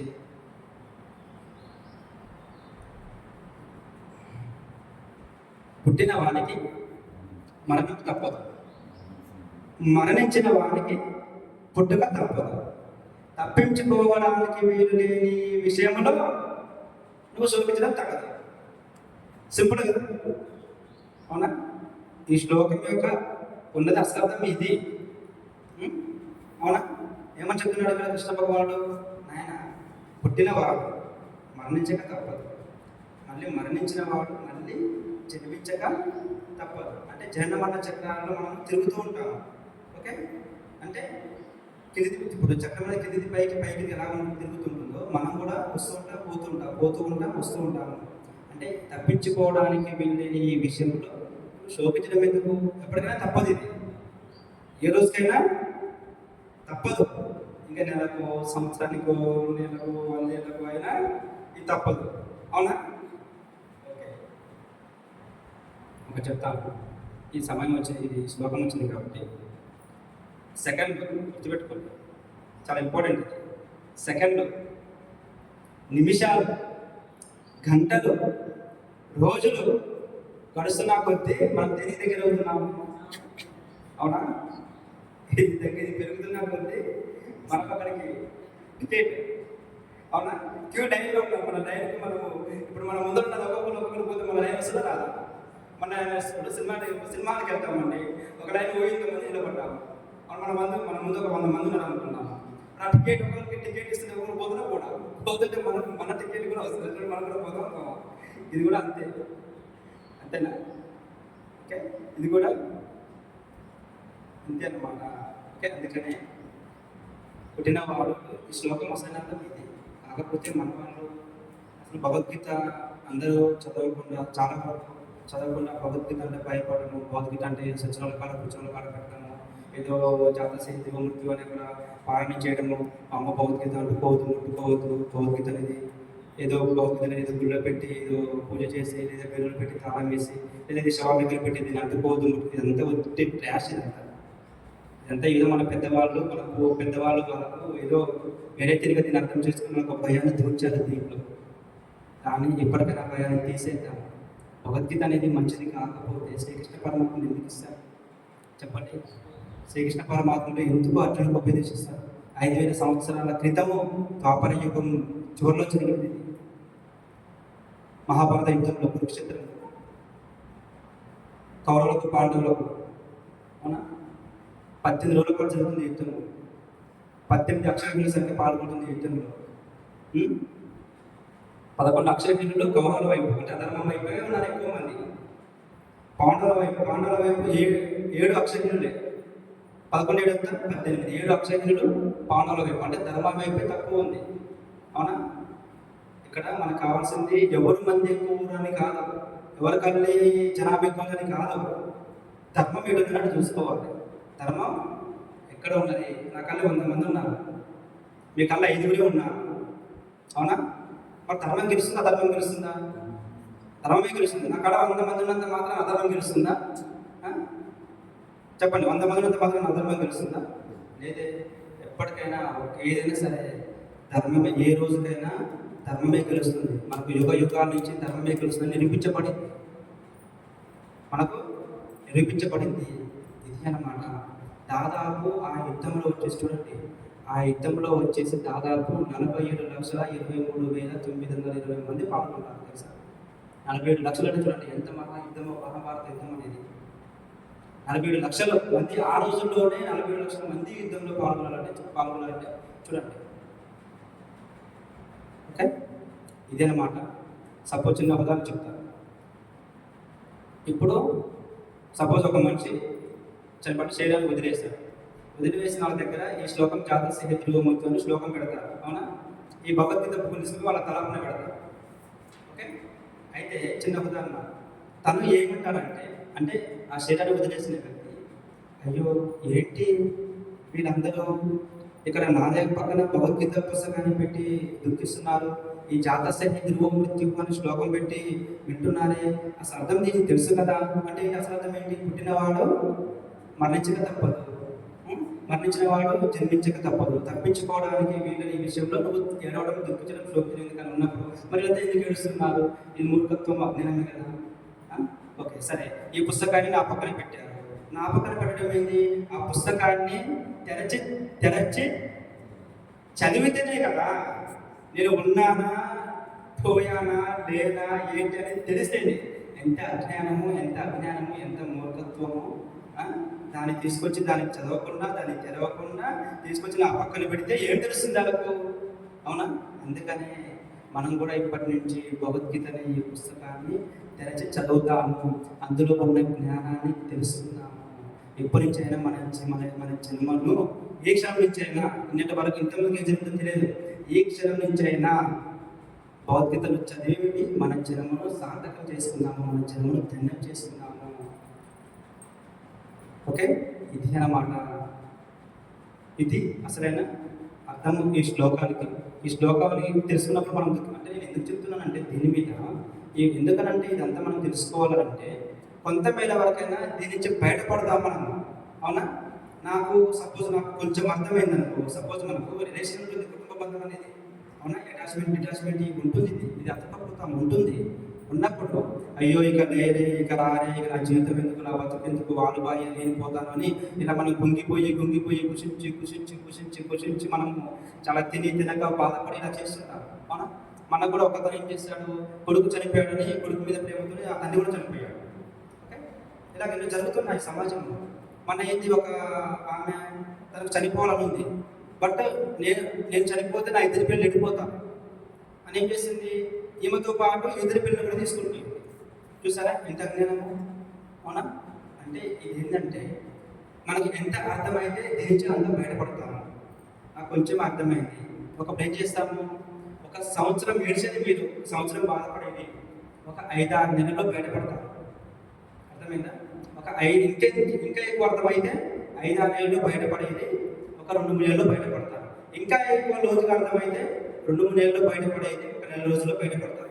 ఇంకా పూర్తిగా ఇంకా ఎక్కువ అర్థమైతే 1 నెల రోజుల్లో బయటపడేది 10 రోజుల్లో బయటపడతారు. ఇక మొత్తం పూర్తిగా భగవద్గీత మొత్తం పూర్తిగా అర్థమైతే ఇక అసలు ఒక్క క్షణం కూడా మీరు బాధపడరు.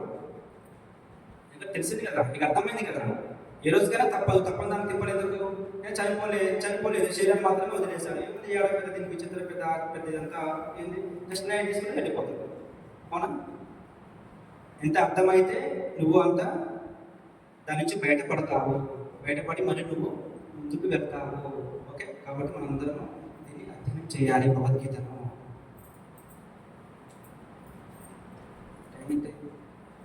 ఓకే, ఒక 5 నిమిషాలు మనం ధ్యానం కూర్చున్నాము, ఒక 5 minutes ధ్యానం కూర్చున్నాం.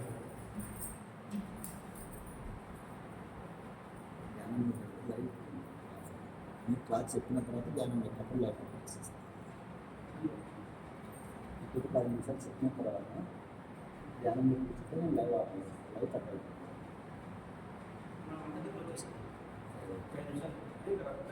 సరే, ఇప్పటికి లైవ్ క్లోజ్ చేస్తాను. ఓకే, ఒక 5 minutes ధ్యానం కూర్చొని మనము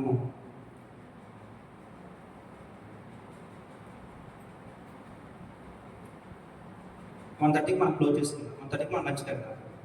ఓకే, 1 నుంచి ఒక 1/2 hour క్లాస్ చెప్తున్నాము. ఒక 5 minutes ధ్యానం కూర్చోండి. అందరు కళ్ళు మూసుకోండి. చెప్పేంత వరకు ఎవరు కళ్ళు తెరవద్దు.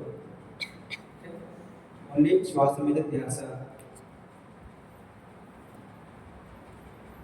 కళ్ళు మూసుకోండి, వేళ్ళు వేలు పెట్టుకోండి, కాళ్ళు క్రాస్ చేసుకోండి.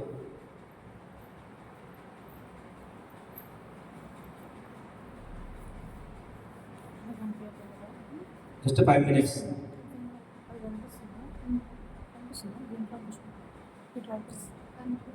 నేను చెప్పేంత వరకు ఎవరు కళ్ళు తెరవద్దు.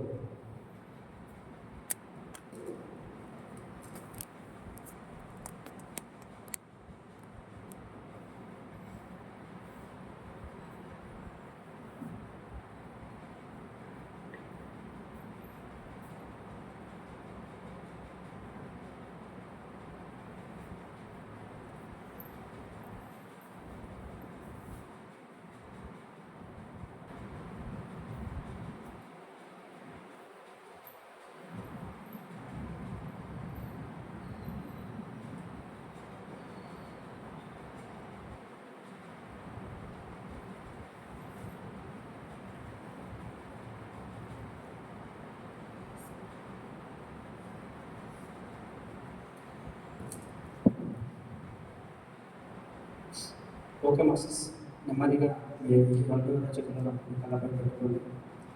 5, 4, 3, 2, 1 నెమ్మదిగా తెరవండి. Open your eyes. సార్ ధ్యానం గట్టిగా చెప్పండి.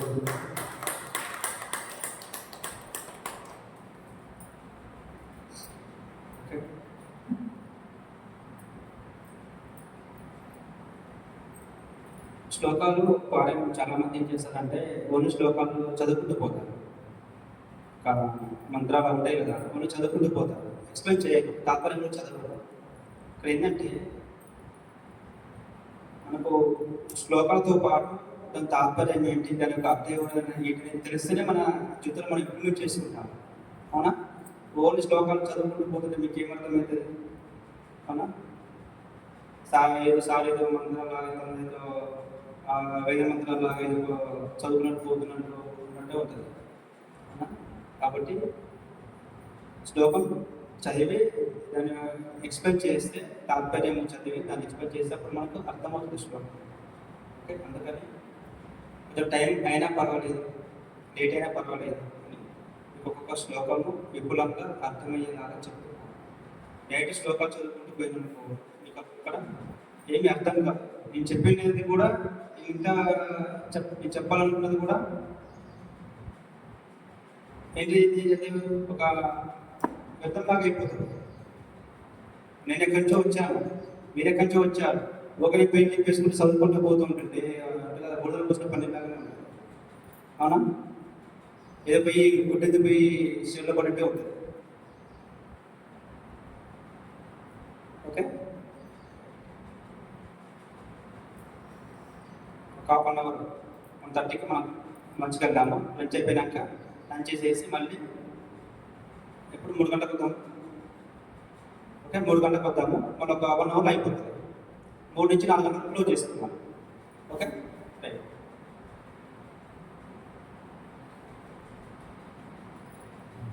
అవ్యక్తాధీని భూతాని వ్యక్తమధ్యాని భారత అవ్యక్త నిధనాన్యేవ తత్రకా పరిధేవన అవ్యక్తాధీని భూతాని వ్యక్తమధ్యాని భారత అవ్యక్త నిధనాన్యేవ తత్రకా పరిధేవన. ఏమన్నాడు కృష్ణ భగవాన్? చూడండి, అర్జున చాలా ఇంపార్టెంట్. ప్రతి ఒక్క శ్లోకం కన్సెప్ట్ ఇది తెలుసా? సుభాష్ భద్రేష్ ఇచ్చాడు మనకు. సుభాష్ భద్రేష్ ఒక్కొక్క కన్సెప్ట్ తీసించాడు మనకు, ఒక శ్లోకాన్ని. ఇంత అర్థవంతం ఏ పుస్తకాలు లేదు. నేను చూశాను, పేర్లు వద్దు కానీ చాలా పుస్తకాలు గీత చూశాను, భగవద్గీత. ఏది కూడా మనకు గీత ఆయన 10 సార్లు ఇచ్చాడు. వచ్చినంత విపులంగా అర్థవంతంగా ఏ పుస్తకాలు లేదు. ఆ పుస్తకాలు చూస్తే మనకు దిమ్మ తిరిగిపోతుంది, తల తిరిగిపోతుంది, చదవాలని కూడా చదవాలనిపించదు. ఓకే, అంత విపులంగా ఇచ్చాడు మనకు. అంటే ఫేస్ టు ఫేస్ ఎట్లా మాట్లాడుకుంటున్నామో క్యాజువల్గా అంత అర్థవంతంగా ఇచ్చారు మనకు మన గురువు గారు. ఓకే, అందుకని మనము ఇంకా ఈ అద్భుతమైనటువంటి ఈ గీత యొక్క జ్ఞానాన్ని ఇంకా మనము మన పేస మూమెంట్ నుండి ఇంకా ముందుకు తీసుకెళ్ళాలి. ప్రతి ఒక్కరూ భౌతికను అధ్యయనం చేయాలి. ప్రతి ఒక్కరూ చెప్పాను కదా, ఈ భూమండం మీదకి జన్మ తీసుకుని వచ్చిన ప్రతి ఒక్క మానవుడి జీవన విధానం నడవడానికి భౌతికత. ఈ భూమండం మీద నివసించే ప్రతి ఒక్కరు భౌతికను చదవాలి, అధ్యయనం చేయాలి అని మేము కంకణ సంకల్పం పెట్టుకొని కంకణం కట్టుకొని ఊరు ఊరు వాడవాడ పల్లె పైన తిరుగుతున్నాము. 108 ధ్యాన గీత జ్ఞాన యజ్ఞాలు పెట్టాము. 107 ధ్యాన గీత జ్ఞాన యజ్ఞాలు వచ్చేసి మన అన్ని పిరమిడ్ సెంటర్లో జరుగుతాయి. లాస్ట్ 108వ ధ్యాన గీత జ్ఞానం యజ్ఞం వచ్చేసి 10,000 మంది ధ్యానులతో ధ్యాన గీత జ్ఞాన యజ్ఞము హైదరాబాద్ నాంపల్లి ఎగ్జిబిషన్ గ్రౌండ్లో జరుగుతుంది. అక్కడికి పెద్ద పెద్ద మాస్టర్స్, గురువులు, ప్రముఖులు అందరికి వస్తారు. 2 రోజుల పాటు ఆ కార్యక్రమం జరుగుతుంది. మీరందరూ కూడా అక్కడికి తప్పకుండా రావాలని ఇప్పుడు మీ అందరినీ ఆహ్వానిస్తున్నాను. మళ్ళీ నేను ఆ సమయం వచ్చినప్పుడు ఇక్కడ ఉన్న మాస్టర్లకి నేను చెప్తాను, తెలియపరుస్తాను. ఎక్కడైతే సెంటర్లో జరిగాయో ఆ సెంటర్లో అందరూ అక్కడికి రావాలి. ఇప్పుడు మనకు 8వ ఎకనామికల్ జరుగుతుంది. ఈ సెంటర్ వాళ్ళు ఇక్కడ ఈ ఏరియా వాళ్ళందరూ కూడా అక్కడికి హైదరాబాద్ ఆ ప్రోగ్రామ్కి రావాలి. ప్రతి ఒక్కరు దాదాపు 10,000 మంది మనము ధ్యానంతో మనం చాలా అద్భుతమైన ఒక భౌతికత యజ్ఞం పెడతాము. ఓకే, ప్రతి ఒక్కరు భౌతికతను చదవాలి, వాళ్ళ జన్మను ధన్యం చేసుకోవాలి, వాళ్ళ జన్మను సార్థకం చేసుకోవాలి, ధ్యానం చేయాలి, భౌతికను చదవాలి. చీకటి అజ్ఞానం అనే చీకటి నుండి మనము ఆత్మజ్ఞానం అనే వెలుగు వైపు మనం ప్రయాణం చేయాలి. మన జీవితాన్ని ఉన్నతంగా అద్భుతంగా తీర్చిదిద్దుకోవాలి మన చేతులు. ఓకే, ఈ యజ్ఞాలకు సహకరిస్తున్నటువంటి అందరికీ ధ్యానందరికీ మేము కృతజ్ఞతలు తెలియజేస్తున్నాము. ఓకే, ఏమంటున్నాడు ఇక్కడ కృష్ణ భగవానుడు? అర్జున, ఈ ప్రాణాన్ని చూడండి, అర్జున ఈ ప్రాణాన్ని పుట్టక ముందు కనపడవు, మరణం తర్వాత కూడా కనపడవు, చావు పుట్టుకల మధ్య కాలంలో మాత్రమే కనిపిస్తాయి. అలాంటప్పుడు శోభించడం ఎందుకు ఆయన అంటున్నాడు ఇక్కడ. ఏమంటాడు కృష్ణ భగవానుడు? ఆయన అర్జున, ఈ ప్రాణాన్ని పుట్టక ముందు కనపడవు, మరణం తర్వాత కూడా కనపడవు, కేవలం చావు పుట్టుకల మధ్యలో మాత్రమే కనిపిస్తాయి నాయన. అలాంటప్పుడు నువ్వు శోకించడం ఎందుకు నేను అంటున్నాడు కదా కృష్ణ భగవానుడు. అర్జునుడు యుద్ధభూమికి వెళ్ళి దుఃఖించాడు కదా. అయ్యో, నేను వీళ్ళందరినీ చంపుతున్నాను, వీళ్ళందరినీ చంపి ఏం సాధిస్తానే, భిక్షాటన చేసి నాన్న అడుకొని తినైనా బతుకుతానే, ఈ రక్తపాతం ఎందుకు చేయాలి నేను అని అక్కడ ఒక పాముడిలాగా ఏడ్చాడు కదా. ఓకే, అప్పుడు చెప్తున్న సందర్భం అన్నమాట. అర్జున, ఇప్పుడు అంటే ఏంటి, నేను అందరినీ చంపుతున్నాను అంటే వీళ్ళందరూ శరీరాలే, వీళ్ళందరినీ చంపేస్తున్నాను, ఇక వీళ్ళు లేరు, వీళ్ళు ఇక్కడే పోతారు అనే స్థితిలో అర్జునుడు ఉన్నాడు. అప్పుడు చెప్తున్నాడు కృష్ణుడు అర్జునుడికి, అర్జున, ఈ ప్రాణాన్ని పుట్టుక ముందు కనపడవు, పుట్టుక ముందు కనపడతాము, కనపడవు. ఓకే, మళ్ళీ మరణం తర్వాత శరీరాన్ని వదిలేసిన తర్వాత మనం కనపడతాము, కనపడతాము. ఎవరికి కనపడతాము? ఎవరికైతే ఆ దివ్య జ్ఞానము ఉన్నదో వారికి మాత్రమే కనపడతాము. సాధారణమైన మానవులకు చూడలేదు, కనపడదు. ఓకే, మన తర్వాత కూడా కనపడదు. చావు పుట్టుకల మధ్యలో మాత్రమే కనిపిస్తాయి. అవునా? చావు పుట్టుకల మధ్యలో మాత్రమే కనిపిస్తాయి. అదే చావు పుట్టుకల మధ్యలో మాత్రమే కనిపిస్తాయి. నేను ఇక్కడ ఎవరు చేస్తలేరు, ఎవరు చెప్పుతలేవు. నేను అన్న చెప్పున్నాను కదా, నువ్వు ఉన్నావు, నేను ఉన్నాను, రాజులో ఉన్నారు, అంతకుముందు ఉన్నాము, ఇప్పుడు ఉన్నాము, మళ్ళీ భవిష్యత్తులో కూడా ఉంటాము. మన్నమని చేయడానికైనా ఆత్మ కాదైనా వెళ్ళి నువ్వు ధర్మ సంస్థాపన కోసమే నీ పనులు చేయనైనా, యుద్ధం చేయనైనా, ఇక్కడ నువ్వు ఎవరు చేస్తలేరు, ఎవరిని చంపుతలేవు నైనా అని అక్కడ జ్ఞానబోధ చేస్తున్నాడు శ్రీకృష్ణ పరమాత్ముడు అర్జునుడికి. ఓకే, ఇక్కడ అదే చెప్తున్నాడు. ఓకే, ప్రాణాన్ని పుట్టుక ముందు కనపడదు, మరణ తర్వాత కూడా కనపడదు, చావు పుట్టుకల మధ్యలో మాత్రమే కనిపిస్తాడు. అన్నప్పుడు నువ్వు శోకించదు, దుఃఖించకూడదు. ఎందుకని దీని ద్వారా మనం తెలుసుకోవాలి, మన చుట్టూ ఉన్న వాళ్ళు, మన ఫ్రెండ్స్ కానీ, మన రిలేషన్ కానీ, ఎవరైనా సరే వాళ్ళు ఈ చావు పుట్టుకల మధ్యలో ఉన్నప్పుడు మాత్రమే మనకు కనిపిస్తారు. అవునా? పోయినాక వాళ్ళు కనిపించరు. కాబట్టి మనం దుఃఖించాల్సిన పనిలే, బాధపడాల్సిన పనిలే. అంటే దాని నుంచి తొందరగా మనం బయటపడాలి. ఓకే, ఆచర్యవత్ పశ్యతి కచ్చితేనం ఆచర్యవత్ భవతి తయైవ ఛాన్యః ఆచర్యవచైనమన్యః శృణోతి శుద్ధ్వా వేదనం వేదన చైవ కచ్చిత్. ఓకే, ఏమంటున్నాడు కృష్ణ భగవానుడు? ఒకనొకడు ఈ ఆత్మను ఆశ్చర్యకరంగా చూస్తున్నాడు. వినండి, ఒకనొకడు ఈ ఆత్మను ఆశ్చర్యకరంగా చూస్తున్నాడు, ఆశ్చర్యకరంగా చెబుతున్నాడు.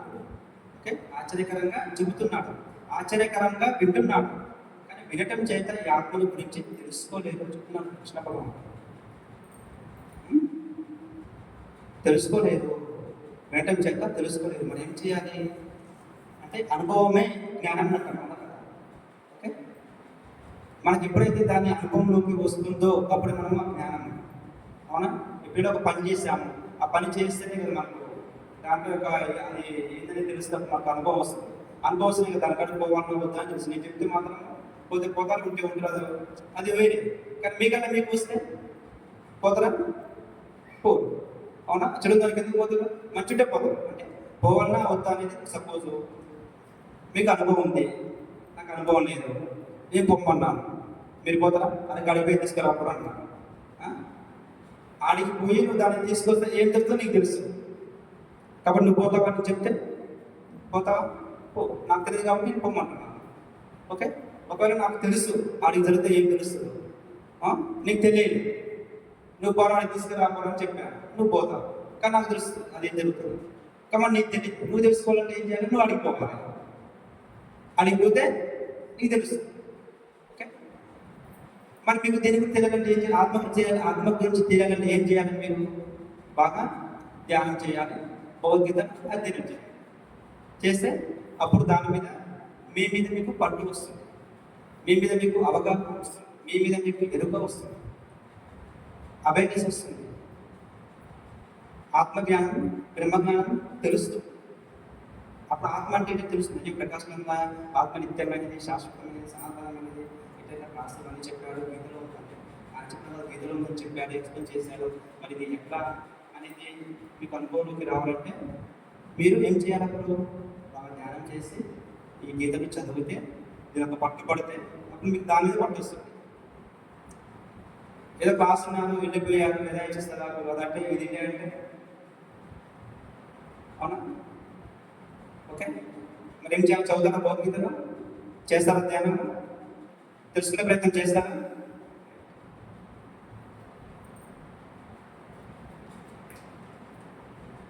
ఓకే, దేహి నిత్యమవధ్యోయం దేహే సర్వస్య భారత తస్మాత్ సర్వాణి భూతాని నత్వం శోచితుం అర్హసి.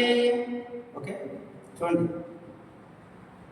అన్ని కృష్ణ భగవానుడు ఏమంటున్నాడంటే అన్ని దేహాలలో ఉన్నది ఈ ఆత్మే.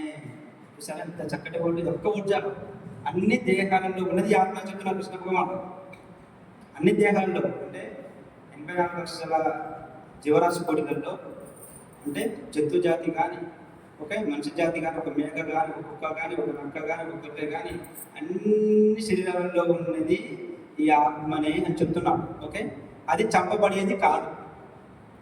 అవునా? కాబట్టి అర్జున, ఈ జీవుల కోసము నువ్వు శోకించడం అనేది తగని పని. ఓకే, మన ఇంట కుక్క పిల్ల ఉంది, చనిపోయింది. అయ్యో నాకు కొడుకులు చనిపోయిందని బోర్లు ఏడవలసిన పండే. చాలా మంది ఏడుస్తారు, దుఃఖిస్తారు. అయ్యో మేము దొరికి పెంచుకున్నాం, కుక్క పిల్ల పోయింది అని. మళ్ళీ కోడి మేకను కోసుకుంటే ఆ బాధ ఉంటుంది. ఎందుకంటే మరి ఇది ఇక్కడ బాధపడ ఇంత ప్రేమ నీకు, ఇంత అభిమానం ఉన్నప్పుడు మన కోడిని కూడా పెంచుకుంటాము. అవునా?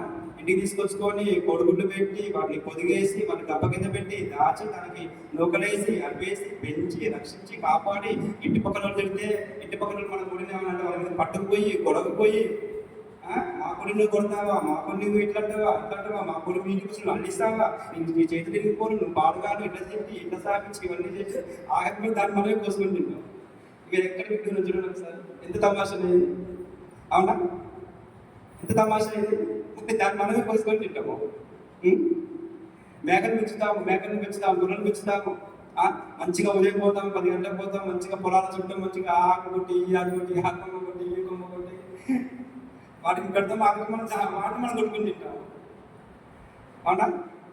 అడిగి తీసుకుపోయి పాలు కాడ తీసుకుపోయి ఆ కొమ్మ, శుభాపు కొమ్మలు, ఆ యాభ కొమ్మలు వాటిని గొడవలతో కొట్టి తీసుకొచ్చి వాటికి వేస్తాము. మన అవే చేతిలో మరి దాన్ని కొట్టుకొని మనం తింటాము. చూడండి ఇంత మహాపాపం, ఇంత దూరము. ఆయే వెళ్ళి పక్క చెల్ల పడ్డాయండి, ఎవరు తింటారనుకో వాళ్ళ మీద ఫైటింగ్ పోతాం బాగుంది.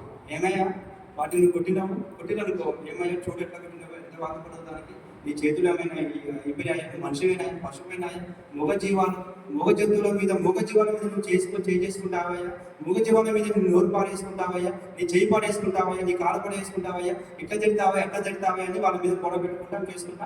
ఇంటికి వచ్చేసరికి తెల్లారి శుభ్రంగా చూసుకొని అంటే ఇదేంటంటే ఒకటి ఆ జంతువుల పట్ల వాటి పట్ల మనకు వాటి పట్ల ప్రేమ ఉంది, అభిమానం ఉంది, దయ ఉంది, జాలి ఉంది, కరుణ ఉంది, అన్నీ ఉన్నాయి. కానీ ఒక్కటి వాళ్ళందరూ తింటున్నారు నేను తింటున్నాను, వాళ్ళందరూ కోసుకున్నారు నేను కోసుకున్నాను అని చిన్నదే మనకని రాక్షసులాగా బిహేవ్ చేస్తున్నది ఒక్క పదమే అన్న. మన పూర్వం నుంచి మన చుట్టాలు, మన పక్కన మన పెద్దవాళ్ళు ఎంత చేస్తే ఆడుకోసరికి ఎంత మర్చిపోతున్నాం. ఒక్క చిన్న ఆలోచన ఇట్ట తిప్పుకుంటే చాలు. అదే వాళ్ళు చెప్తే మనం దాన్ని చేయకపోయేవాళ్ళం. అరే ఇవన్నీ మనము మన సోదరు లాంటి వాళ్ళ, మన సోదరులాగా మన పిల్లలు ఎట్లా చూసుకుంటాం, మనం కూడా వీటిని ఎట్లా చూసుకుంటాం. మానవ జన్మ, వాటిని జంతు జన్మ, తర్వాత మన జంతు జన్మ నుంచి ఫస్ట్ వాటి నుంచి తర్వాత మళ్ళీ మనం నెక్స్ట్ లెవెల్కి వచ్చాము. అవి మనకు దగ్గర చూడండి, ఈ జంతువులు మనకు కుక్క, మేక ఇవన్నీ ఎందుకు మనకు దగ్గరగా ఉంటాయంటే నెక్స్ట్ అదే టార్గెట్, నెక్స్ట్ అదే నెక్స్ట్ జన్మ అదే. అందుకనే మనకు ఈ పిల్లి ఇవన్నీ దగ్గరగా ఉంటాయి. మనం కూడా ఆ జన్మ అయితే మనం మానవ జన్మ ఎత్తినాము, వాటి నుంచి వచ్చినాము. అందుకనే వాటిని మన సోదరులాగా, మన తమ్ముళ్ళలాగా, అంటే మన వాళ్ళగా చూసుకోవాలని మనకు చెప్పితే వాటిని మనము అలాగని చూసుకునేవాళ్ళం. మనం చంపుకొని తినేవాళ్ళం కాదు. ఎంత మహాపాపం అంటే రక్షించేది మనమే, శిక్షించేది మనమే, పెంచేది మనమే, తినేది మనమే. మన పిల్లల్ని మనం పెంచుకుంటాం, అల్లారుతో పెంచుకుంటాము. మనమే తింటే ఎట్లా అవుతుంది? మనం కదా. చూడండి ఒకసారి ఆలోచించండి. మనకు చాలా అన్ని వాటి మీద ప్రేమ మనం ఏదో తెలియనిది ఒకటి అందరు తింటున్నారు మనం కూడా తింటున్నాము అని దాంట్లో పడిపోయి మనం వాటిని దాన్ని మర్చిపోయి మనం తింటున్నాం. ఒక్కసారి ఎరుకలోకి రండి, ఒక్కసారి ఆలోచనలోకి రండి, ఒకసారి అవగాహనలోకి రండి. ఓకే,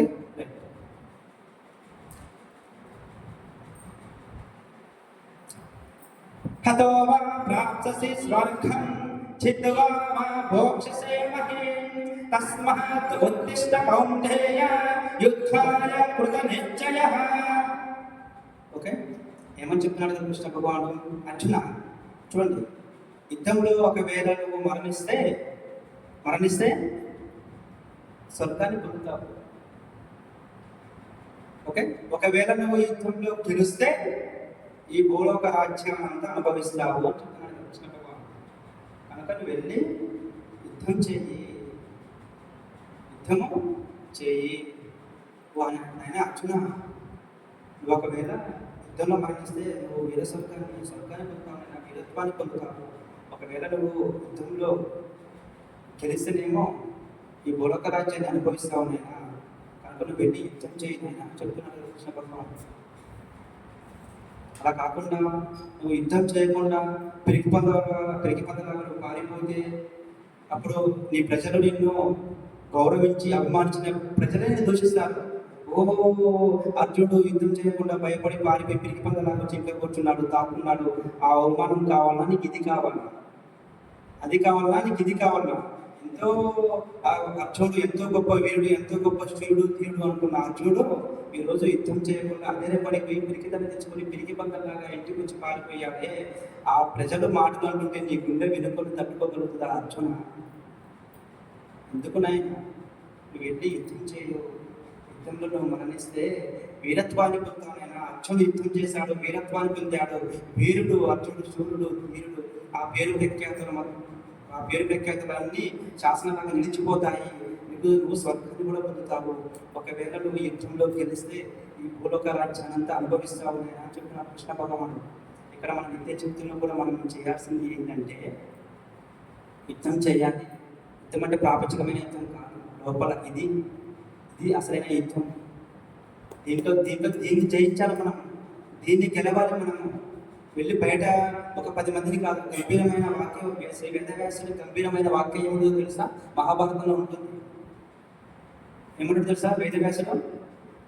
వీరత్వం అంటే పడి కొట్టి పడగొట్టేవాడు కాదు వీరుడు. కొట్టి పడగొట్టడం అనిపించుకోదు వీరత్వము. ఎవరైతే క్షమిస్తారో, క్షమించగలుగుతారో, క్షమాపణ వేడుకుంటారో అది అసలైన వీరత్వం అని చెప్తున్నాడు శ్రీ వేదవ్యాసుడు. తెలుసా, ఇప్పుడు నాకు ఒకరి మీద కోపం ద్వేషం ఉందండి, నేను వెళ్ళి వారిని కొట్టి పడగొట్టడం కాదు నా వీరత్వం. కొట్టి పడగొడితే నా వీరత్వం అనిపించుకోదు. క్షమించగలిగే స్థితికి నువ్వు ఉంటావే, అది అసలైన వీరత్వం అని చెప్తున్నాడు శ్రీ వేదవ్యాస మహర్షి. అది అసలైన బలం అంటే, అది అసలైన వీరత్వం అంటే, అది అసలైన శూరత్వం అంటే. మరి అవన్నీ రావడం ఏం చేయాలి? ఫస్ట్ మనల్ని మనం గెలుచుకోవాలి, ఇక్కడ మనల్ని మనం జయించుకోవాలి. మనదంతా ఇక్కడ మార్పిడి జరగాలి. అసలైన మార్పిడి ఇక్కడ ఉంది, మార్పు. మరి ఈ మార్పు జరగాలంటే ఏం చేయాలి? బాగా ధ్యానం చేయాలి. ధ్యానం చేయాలి. ఇటువంటి ఋషులు అందించినటువంటి, అలా ఈ భౌతిక శ్రీకృష్ణ పరమాత్ముడు వీళ్ళందరూ అందించినటువంటి ఇలాంటి గ్రంథాలను మనం అధ్యయనం చేయాలి.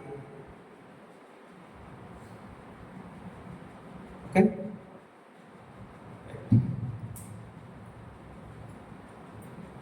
నేహ విక్రమనాశవస్తి ప్రత్యవాయో భిద్యతే స్వల్పమప్యస్య ధర్మస్య త్రాయతే మహతో భయాత్.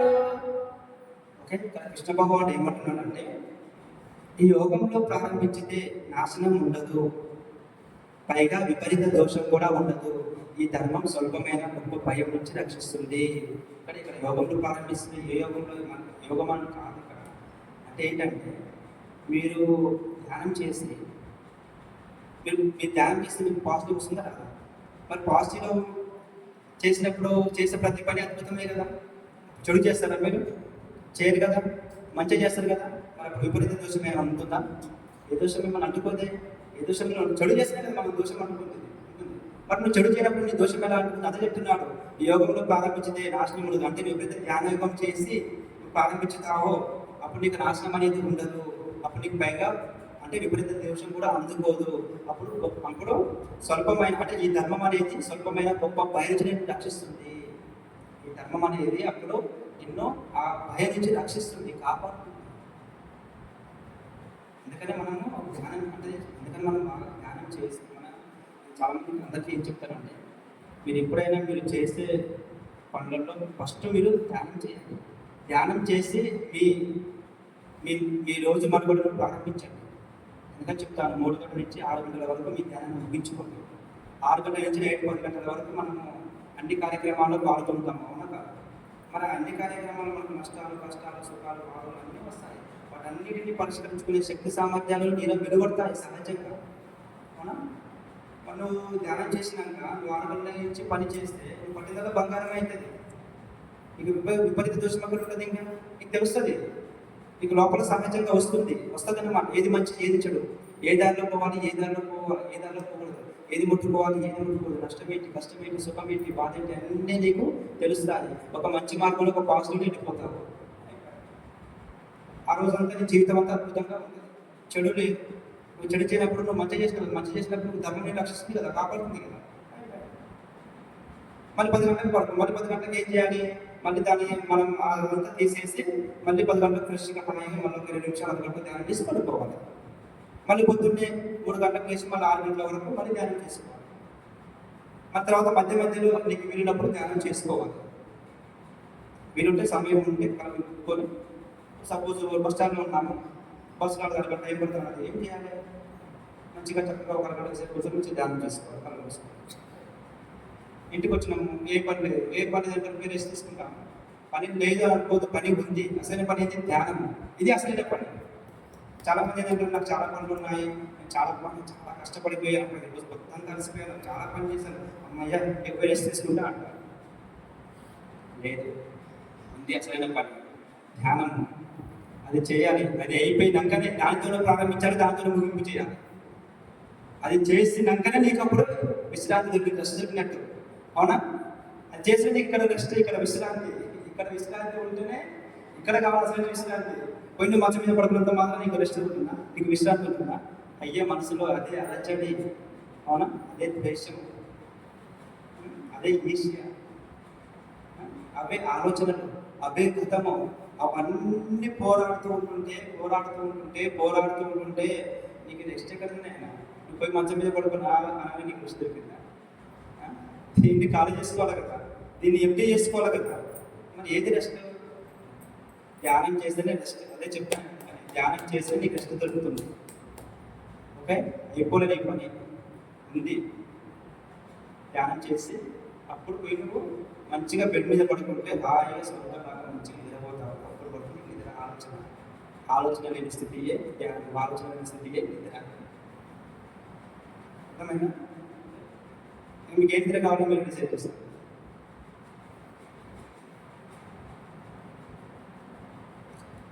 వ్యవసాయాత్మిక బుద్ధి ఏకేహ కుర్మన్న బహుశాఖాహేనం తాచ బుద్ధయో వ్యవసాయన. వ్యవసాయాత్మిక బుద్ధి ఏకేహ కుర్మన్న బహుశాఖాహేనం తాచ బుద్ధయో వ్యవసాయన.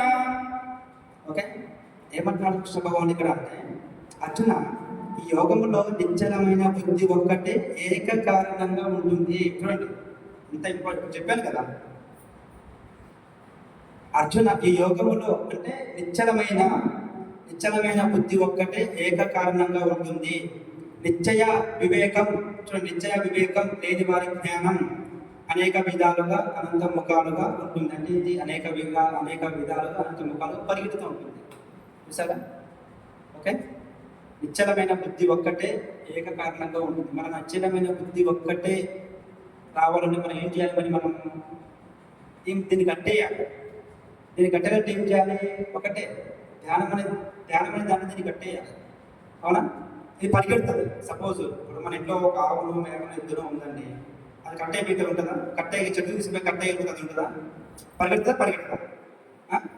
పరిగెడుతుంది, అవునా కదా? మరి ఇది కూడా పరిగెడుతుంది, అది దాని సహజం. అది ఇక ఏం తప్పండి, దాని సహజం, అది పరిగెడుతుంది. ఆ చెట్టు కట్టేయకపోతే అది పరిగెడుతుంది, ఒక దగ్గర ఉండదు. దేన్ని కట్టేయకపోతే ఇది పరిగెడుతుంది, ఇది ఒక దగ్గర ఉండదు. మరి దాన్ని కట్టాలంటే ఇప్పుడు దానికి చెట్టు కట్టాలంటే మధ్యలో ఏం కావాలి? తాడు కావాలి. ఆ తాడుని తీసుకుపోయి దాని ముక్కుకు తాళేసి దాని మెడకేసి చెట్టుని కట్టేస్తుంది. మరి ఇక దీన్ని కట్టేయాలంటే ఏం చేయాలి? ధ్యానం కావాలి. ధ్యానం అనే తాడుతో దీన్ని కట్టేయాలి. దీన్ని కట్టేసినప్పుడు అది కోసినప్పుడు మనం చెప్పినట్టు ఉంటుంది. మనం కూర్చుంటుంది, ఏమంటే వేస్తుంది. అవునా? ఇప్పుడు మనము ఐదు తీసుకుపోయి చెట్టు కట్టేస్తాము, అది కూర్చుంటుంది, లేకపోతే వేస్తుంది. మనం చెప్పినట్టు అది వింటుంది. అవునా కదా? మరి అందుకనే మనము ఈ దారిలో ఆ దారిలో 10 దారిలో పోకుండా ఉండాలి. ఒకటే నిశ్చలమైన బుద్ధి ఒక్కటే ఏకాగ్రంగా ఉంటుంది. అంటే సపోజ్ ఇప్పుడు చాలామంది చూడండి ఏం చేస్తారంటే, చాలామంది నేను ఉద్యోగం చేయాలి, కష్టపడి చదువుతున్నాను, నాకు ఉద్యోగం రావాలి. మనకు ఉద్యోగం రాకపోతే నేను ఏం చేయాలి? చూడండి, అవునా కదా? నేను 5 లక్షలు పెట్టి షాప్ పెట్టాను, ఈ షాపులో లేకపోతే నేను తర్వాత ఏం చేయాలి? కానీ నువ్వే ముందర నువ్వే చేస్తున్నట్టు ఇంకా ఏం చేస్తావు? అవునా? నీకు నెక్స్ట్ ఆ థాట్ ఎందుకు వస్తుంది? అవునా? నువ్వు 10 లక్షలు పెట్టి బిజినెస్ షాప్ పెట్టావు, బిజినెస్ చేసావు. సపోజ్ కిరాణా షాప్ పెట్టావు, ఆ కిరాణా షాప్ మీదనే ఉండాలి నీ మనసు, లగ్నం మీద దాని మీద ఉండాలి, దాని మీదనే ఏకాగ్రంగా ఉండాలి. మంచిగా షాప్ నడుస్తుంది, నేను మంచిగా పోతాను, మంచిగా తీసుకున్న అప్పు తీరిపోతుంది, మంచిగా ఉంటాను అని ఈ స్థాయిలో ఉంటేనే నెల కాకపోతే 2 నెలలు కాకపోతే 3 నెలలు దాంట్లో ఏదో ఒక రోజు నడుస్తుంది, క్లిక్ వెళ్ళిపోతాం. నేను ఇప్పుడు 10 లక్షలు పెట్టి ఈ షాప్ చేస్తున్నా, ఈ షాప్ పెట్టినా, ఇందులో ఒక లాస్ అయితే నేను ఏం చేయాలి అని మళ్ళీ పక్కదారి దొరుకుతాను. ఆ పక్కదారి దొరికి ఆ బిజినెస్ మన సైడ్ బిజినెస్, సైడ్ ఇన్కమ్ కూడా కావాలి. అసలు ఇన్కమ్ పోతాం కానీ సైడ్ ఇన్కమ్ కావాలి. అసలు నువ్వు చక్కగా పట్టుకుని నీకు ఈ సైడ్ ఎందుకు? అవును కదా? అసలు నువ్వు చక్కగా నీకు దృష్టి ఉంటే ఈ సైడ్ ఎందుకు? ఈ సైడ్ అవసరమా? అవునా? అంటే ఇక బుద్ధి అనేది పరిమితంగా పరిగెడుతుంటుంది అన్నమాట. అందుకనే ఈ నిశ్చయ వివేకము అంటే ఈ నిశ్చలమైన బుద్ధి ఒక్కటే. మనకు ఈ బుద్ధి ఒకటే కావాలంటే మనకు ఏదైనా ఒకటే ఉండాలి, ఒకదాని మీదనే ఉండాలి. ఓకే, నేను ఎస్ఐ కావాలనుకున్నాను, మనకు ఎస్ఐ కావాలని ఉండాలి. ఏదేది లేదుగా మంచిగా నేను ఎస్ఐ డ్రెస్ చేసుకోవాలి, ఎస్ఐ డ్రెస్ చేసుకున్నట్టు, మంచిగా గన్ని ఇక్కడ పెట్టుకున్నట్టు, మంచి కేసులు ఫాలో చేసినట్టు, మంచి చేసినట్టు అది చేసినట్టు ఇది చేసిన ఎస్ఐ అయితే ఎలాగైతే ఉన్నాడో అలాంటి లక్షణాలే నువ్వు అలాగనే ఊహించుకోవాలి. ఇంత కష్టపడి చదువుతున్నా నాకు ఎస్ఐ తర్వాత ఏం చేయాలి అని నువ్వే అనుకున్నప్పుడు సకారాత్మక ఆలోచనల నుంచి మళ్ళీ నకారాత్మక వెళ్ళినప్పుడు రెండు పనుల మీద కావాల్సినప్పుడు ఏమో అది ఉండదు ఇది ఉండదు, అది బాగా ఇది బాగా అర్థమైందా? నీకు ఐఏఎస్ కావాలంటే నేను ఐఏఎస్ని అవుతాను, నాకు వేరేది లేదు, ఎంతవరకనే లేదు, నష్టమైన కష్టమైన చావైన బ్రతకైనా ఏదైనా సరే నేను ఐఏఎస్ అయి తీరుతాను, నాకు ఐఏఎస్ఏ కావాలి, అది తక్కువది వద్దు, నాకు అంతకు మించింది కూడా నాకు వద్దు, నేను ఐఏఎస్ కావాలి. ఐఏఎస్ కావాలంటే మంచి నేను ఐఏఎస్ అనేది ఎలా ఉంటాడు అలాగనే ఉండాలి, అలాగే ఊహించుకోవాలి. నేను ఐఏఎస్ అయ్యాను, నేను మంచి కలెక్టర్ అయ్యాను, నేను మంచి దాన్ని పరిపాలిస్తున్నాను, ఇలా ప్రజలలో కళలో నేను అందరిని నింపుతున్నాను, అన్యాయాన్ని నేను మంచివేస్తున్నాను, నేను న్యాయం కోసం పోరాడుతున్నాను, ఇట్లా ఈ పర్పస్లో ఆలోచిస్తే అదే అవుతాను. నేను కలెక్టర్ కావాలి, నేను ఏం చేయాలి, తర్వాత ఏం చేయాలి, పోయి ఏం కావాలి, క్వీన్ అవ్వాలి. ఏదైనా ఒక్కటే నిశ్చలమైన బుద్ధి ఒక్కటే ఏ కారణంగా ఉండాలంటే అప్పుడు ఏం చేయాలి, మన మనసును కట్టివేయకూడదు. ధ్యానం చేస్తేనే నీకు దారి దొరుకుతుంది, ధ్యానం చేస్తేనే నీ జీవితానికి ఒక దారి దొరుకుతుంది. ధ్యానం లేదు అనుకో నీ జీవితం రైలు పట్టాలు ఉంటాయి కదా, గందరగోళంగా అట్లనే ఉంటుంది. ఓకే,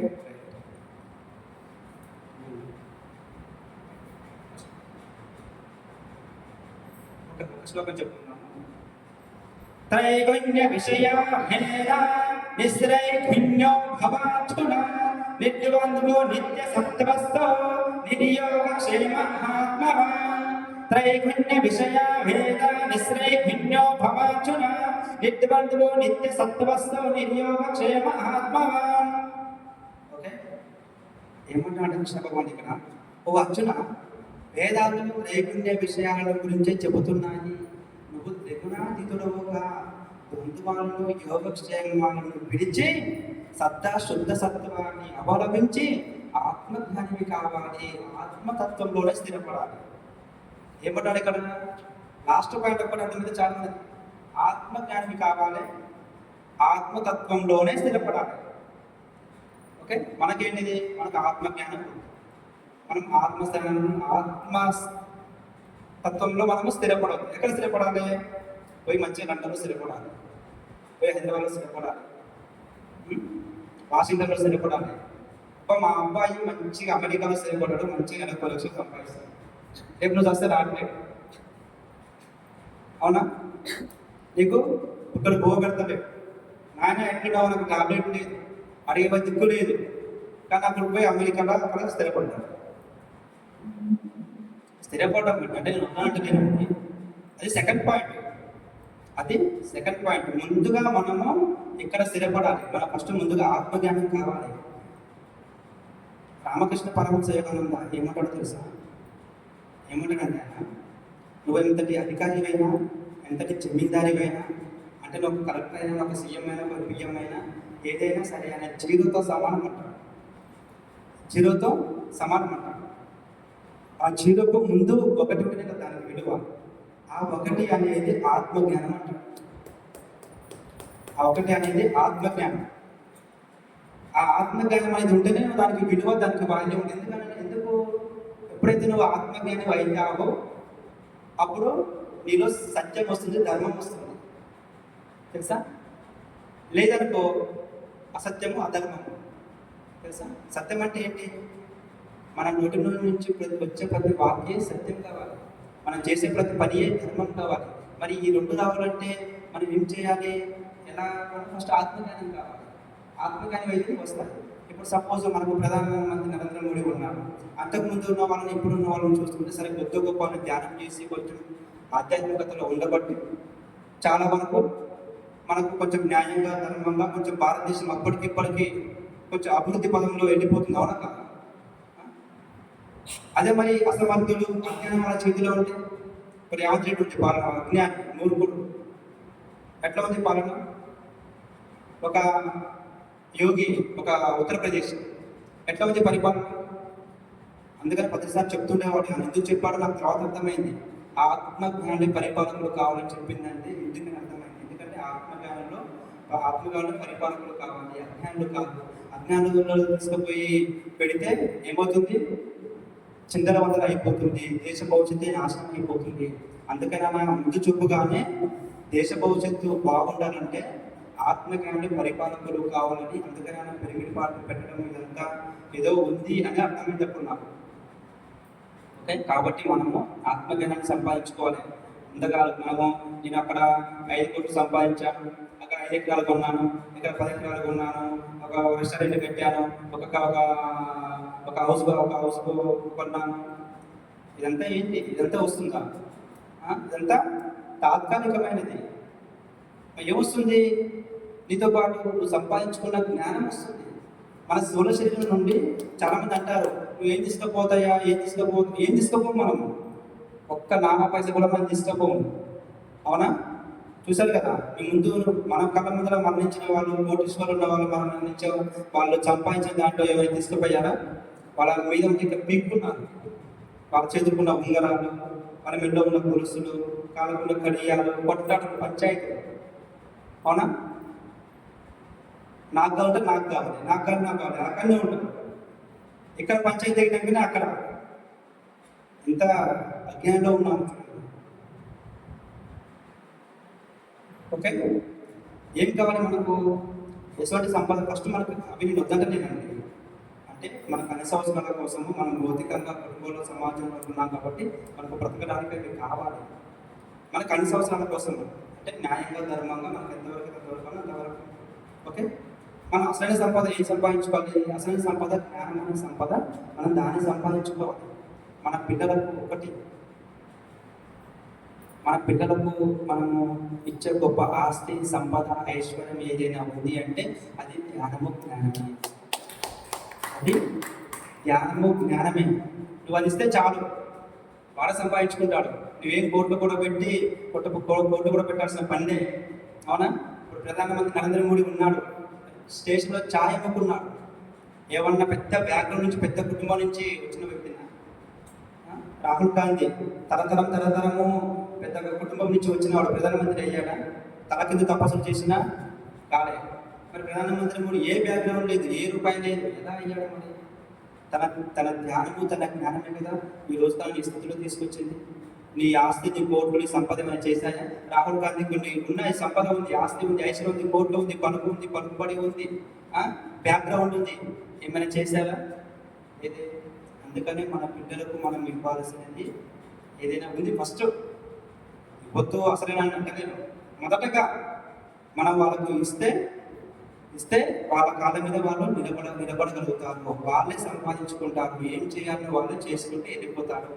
మనము అక్కడ కూడబెట్టి, ఇక్కడ కూడబెట్టి, సంపాదించి చేసి మనం వాళ్ళని అసమర్థులను చేస్తున్నాము. ఎంతమ్మా ఏం సంపాదించుకోలేదా? వాళ్ళ చేత కాదా? నువ్వు సంపాదించే వాళ్ళ వాడు సంపాదించుకోలేడా? వాడు చేత కాదా? వాడు తిండి వాడు తినలేడా? వాడిని వాడు ఉద్ధరించుకోలేడా? వాడి బతుకు వాడు బతకలేడా? భయం వేస్తుందా నీకు? నా కొడుకు బతకలేడు అని భయం వేస్తుందా? చెప్పు. భయం వేస్తుందా? భయం వేస్తుంటే ఎందుకు జన్మించి తీసుకొచ్చావు భూమి మీదకి? అంత పిరికి వాడిని ఎందుకు తీసుకొచ్చావు? వాడు పిరికి వాడు కాదు, నువ్వు పిరికి వాడిని చేస్తున్నావు. నువ్వు వాడు భయపడిన నువ్వు పెంచుతున్నావు. వదిలేయాలి. వెలుగుతున్న ఒక దీపంలో వెలుగైతాడు వాడు, లేకపోతే పోతాడు. నష్టమేమున్నది? వాళ్ళని గురించి, వీళ్ళని గురించి ఆగత్యాలు, ఏగత్యాలు, అసత్యంగా, అధర్మంగా, అన్యాయంగా, ఈ లాక్కొచ్చి నా పిల్లలకు కావాలి. పాపం అది కర్మ అంతా అనుకోవచ్చు. నా ఎంత తీసుకొచ్చి నా పిల్లలకు పెడుతున్నా, నా పిల్లలకి దాచిపెడుతున్నా ఎంత కర్మ ఉంటుందో తెలుసా నీకు? అది యద్భావంతో పో తెలుసుగా. నీకు ఏదైతే నువ్వు ఏదైతే ఇస్తావో తిరిగి వస్తుంది. మనం అక్రమంగా తీసుకొచ్చి, అన్యాయంగా తీసుకొచ్చినంత నువ్వు అలా కూడా పెడితే నీకు రేపు కూడా నీకు అదే వస్తుంది. నీకు ఏదో ఒక రూపంలో వస్తుంది. అమ్మ, కృష్ణుడికి, రాముడికి అంతటి వాడికి తప్పలేదు మా కర్మ అనేది. రాముడు అంతటి వాడికి తప్పలేదు కర్మ. త్రేతాయుగంలో ఉన్నప్పుడు రాముడు సుగ్రీవుడికి అవుతుంటాడు. వాళ్ళని కాదు, సుగ్రీవుడు వాళ్ళ అన్న ఉంటాడు కదా, వాళ్ళని చెట్టు సాటుకుంటే బాణంతో కొట్టాడు కదా. అప్పుడు వాలి అడుగుతాడు రాముడిని, నాయన నేను నీకు ఏ పాపం చేశాను, ఏం అన్యాయం చేశాను, నువ్వెవరో నాకు తెలియదు, నేనెవరో నీకు తెలియదు. ఎందుకు నన్ను పుట్టావు, ఎందుకు నన్ను ఇలా చేశావు అని అన్నప్పుడు రాముడు చెప్తాడు, నువ్వు అధర్మం వైపు ఉన్నావు, అధర్మం చేశావు. నీ తమ్మునటువంటి సుగ్రీవుని కొట్టి రాజ్యాన్ని తీసుకున్నావు. సుగ్రీవుడు నీ భార్యను కూడా, అంటే ఏంటి భార్య అంటే మర్దనే, మర్దన అంటే ఏంటి, మర్దన అంటే ఏమంటారు, మర్దన అంటే బిడ్డతో సమానం అంటారు, అవునా? వదిలేమో తల్లితో సమానం అంటారు మనం. ఒక భర్తలు అంటే ఒక బిడ్డ ఒక కూతురుతో, ఒక కూతురుతో సమానం. ఒక తల్లి వదిన అంటే ఒక అన్నతో, ఒక వదిన అంటే ఏంటి, ఒక తల్లితో సమానం. అలాంటి అలాంటి ఆమెను తీసుకొచ్చి నువ్వు వశం చేసుకున్నావు, నీ తమ్ముడిని అన్యాయం చేశావు. అక్కడ బాణంతో కొట్టాడు, కానీ మళ్ళీ తిరిగి ఆ దేవుడికే తిరిగి మన అదే కర్మ. ఇప్పుడు శ్రీకృష్ణుడు ద్వాపర యుగంలో శ్రీకృష్ణుడు ఒక చెట్టు కింద కూర్చొని ఇలా కాలు చాపుకొని వీణ వాయిస్తూ ఉంటుంటే ఆ జరానతను ఉంటాడు, దొంగపేరు జరాన్ అన్నమాట అతని పేరు. అతడు దూరం అదే చెట్టు సాటుకు ఉండి అతనికి ఎలా అంటే శ్రీకృష్ణుడు లాగా కనిపించాడు. అక్కడ ఏదో ఒక వింత జంతువులాగా ఏదో లాగా కనిపిస్తుంది అనమాట. కనిపించి అప్పుడు వేటాడుతున్నప్పుడు ఆ రకంగా కనిపించేసరికి అతను ఆ చెట్టు సాటుకుండి బాణం అనుకుంటాడు, ఇక్కడ కాయకలు కూర్చుకుంటాడు. అప్పుడు దగ్గరికి పోయి చూసాక అయ్యో కృష్ణ నువ్వా అని అప్పుడు ఆ జర అనే ఆ వ్యక్తి బాధపడుతూ దుఃఖిస్తూ ఏడుస్తూ ఉంటే పట్టాడు శ్రీకృష్ణుడు, ఆయన నీ తప్పేం లేదు, ఇక్కడ ఇది జరగాల్సింది కాబట్టి జరుగుతుంది. అప్పుడు త్రేతాయుగంలో ఉన్నప్పుడు నీ రాముడుగా ఉన్నాను, నువ్వు వాణిగా ఉన్నావు, నేను అప్పుడు బాణం నిన్ను పెట్టాను చెట్టు సాటుకుండి. అదే కర్మ ఇప్పుడు నువ్వు నన్ను చెట్టు సాటుకుని నన్ను పెట్టావు. ఇంతటి వరకు కర్మ తప్పలేదు. మనమెంతండి, మనమెంత? నువ్వు దేనికి భయపడదు, కర్మకు భయపడాలి. వస్తుంది కర్మ, నువ్వు ఏ పని చేస్తే నీకు అది తిరిగి వస్తుంది. మంచి చేస్తే మంచి వస్తుంది, చెడు చేస్తే చెడు వస్తుంది. ఈరోజు నువ్వు పరధర్మం ఉండి, అసత్యం ఉండి, అన్యాయంగా ఉండి నీకు సంతోషం ఉండొచ్చు, కానీ తర్వాత ఉంటుంది. చూసారా, తర్వాత ఉంటుంది. ఓకే, కృష్ణ పరమాత్మ అంటాడు ఒక సందర్భంలో, నాయన మనం రోజు తిడుతుంటాం కదా, అయ్యో దేవుడు నాకే ఎందుకు ఇన్ని కష్టాలు, నాకే ఎందుకు ఇన్ని బాధలు, నాకే ఎందుకు ఇన్ని నష్టాలు, దేవుడు నాశనంగా, దేవుడు పాడైపోను, నాకే ఇన్ని కష్టాలు ఇచ్చి ఇన్ని బాధలు ఇచ్చి నిన్ను ఇచ్చిన దేవుడు నిందిస్తాం కదా. అదేంటాడు కృష్ణ పరమాత్మ, నాయన నన్ను ఎందుకు నిందిస్తావు, రేపు ఎలా ఉండాలనో నీవే రాసుకో, నీ చేతిలో ఉందంటే రేపు ఎలా ఉండాలనో నీవే రాసుకో.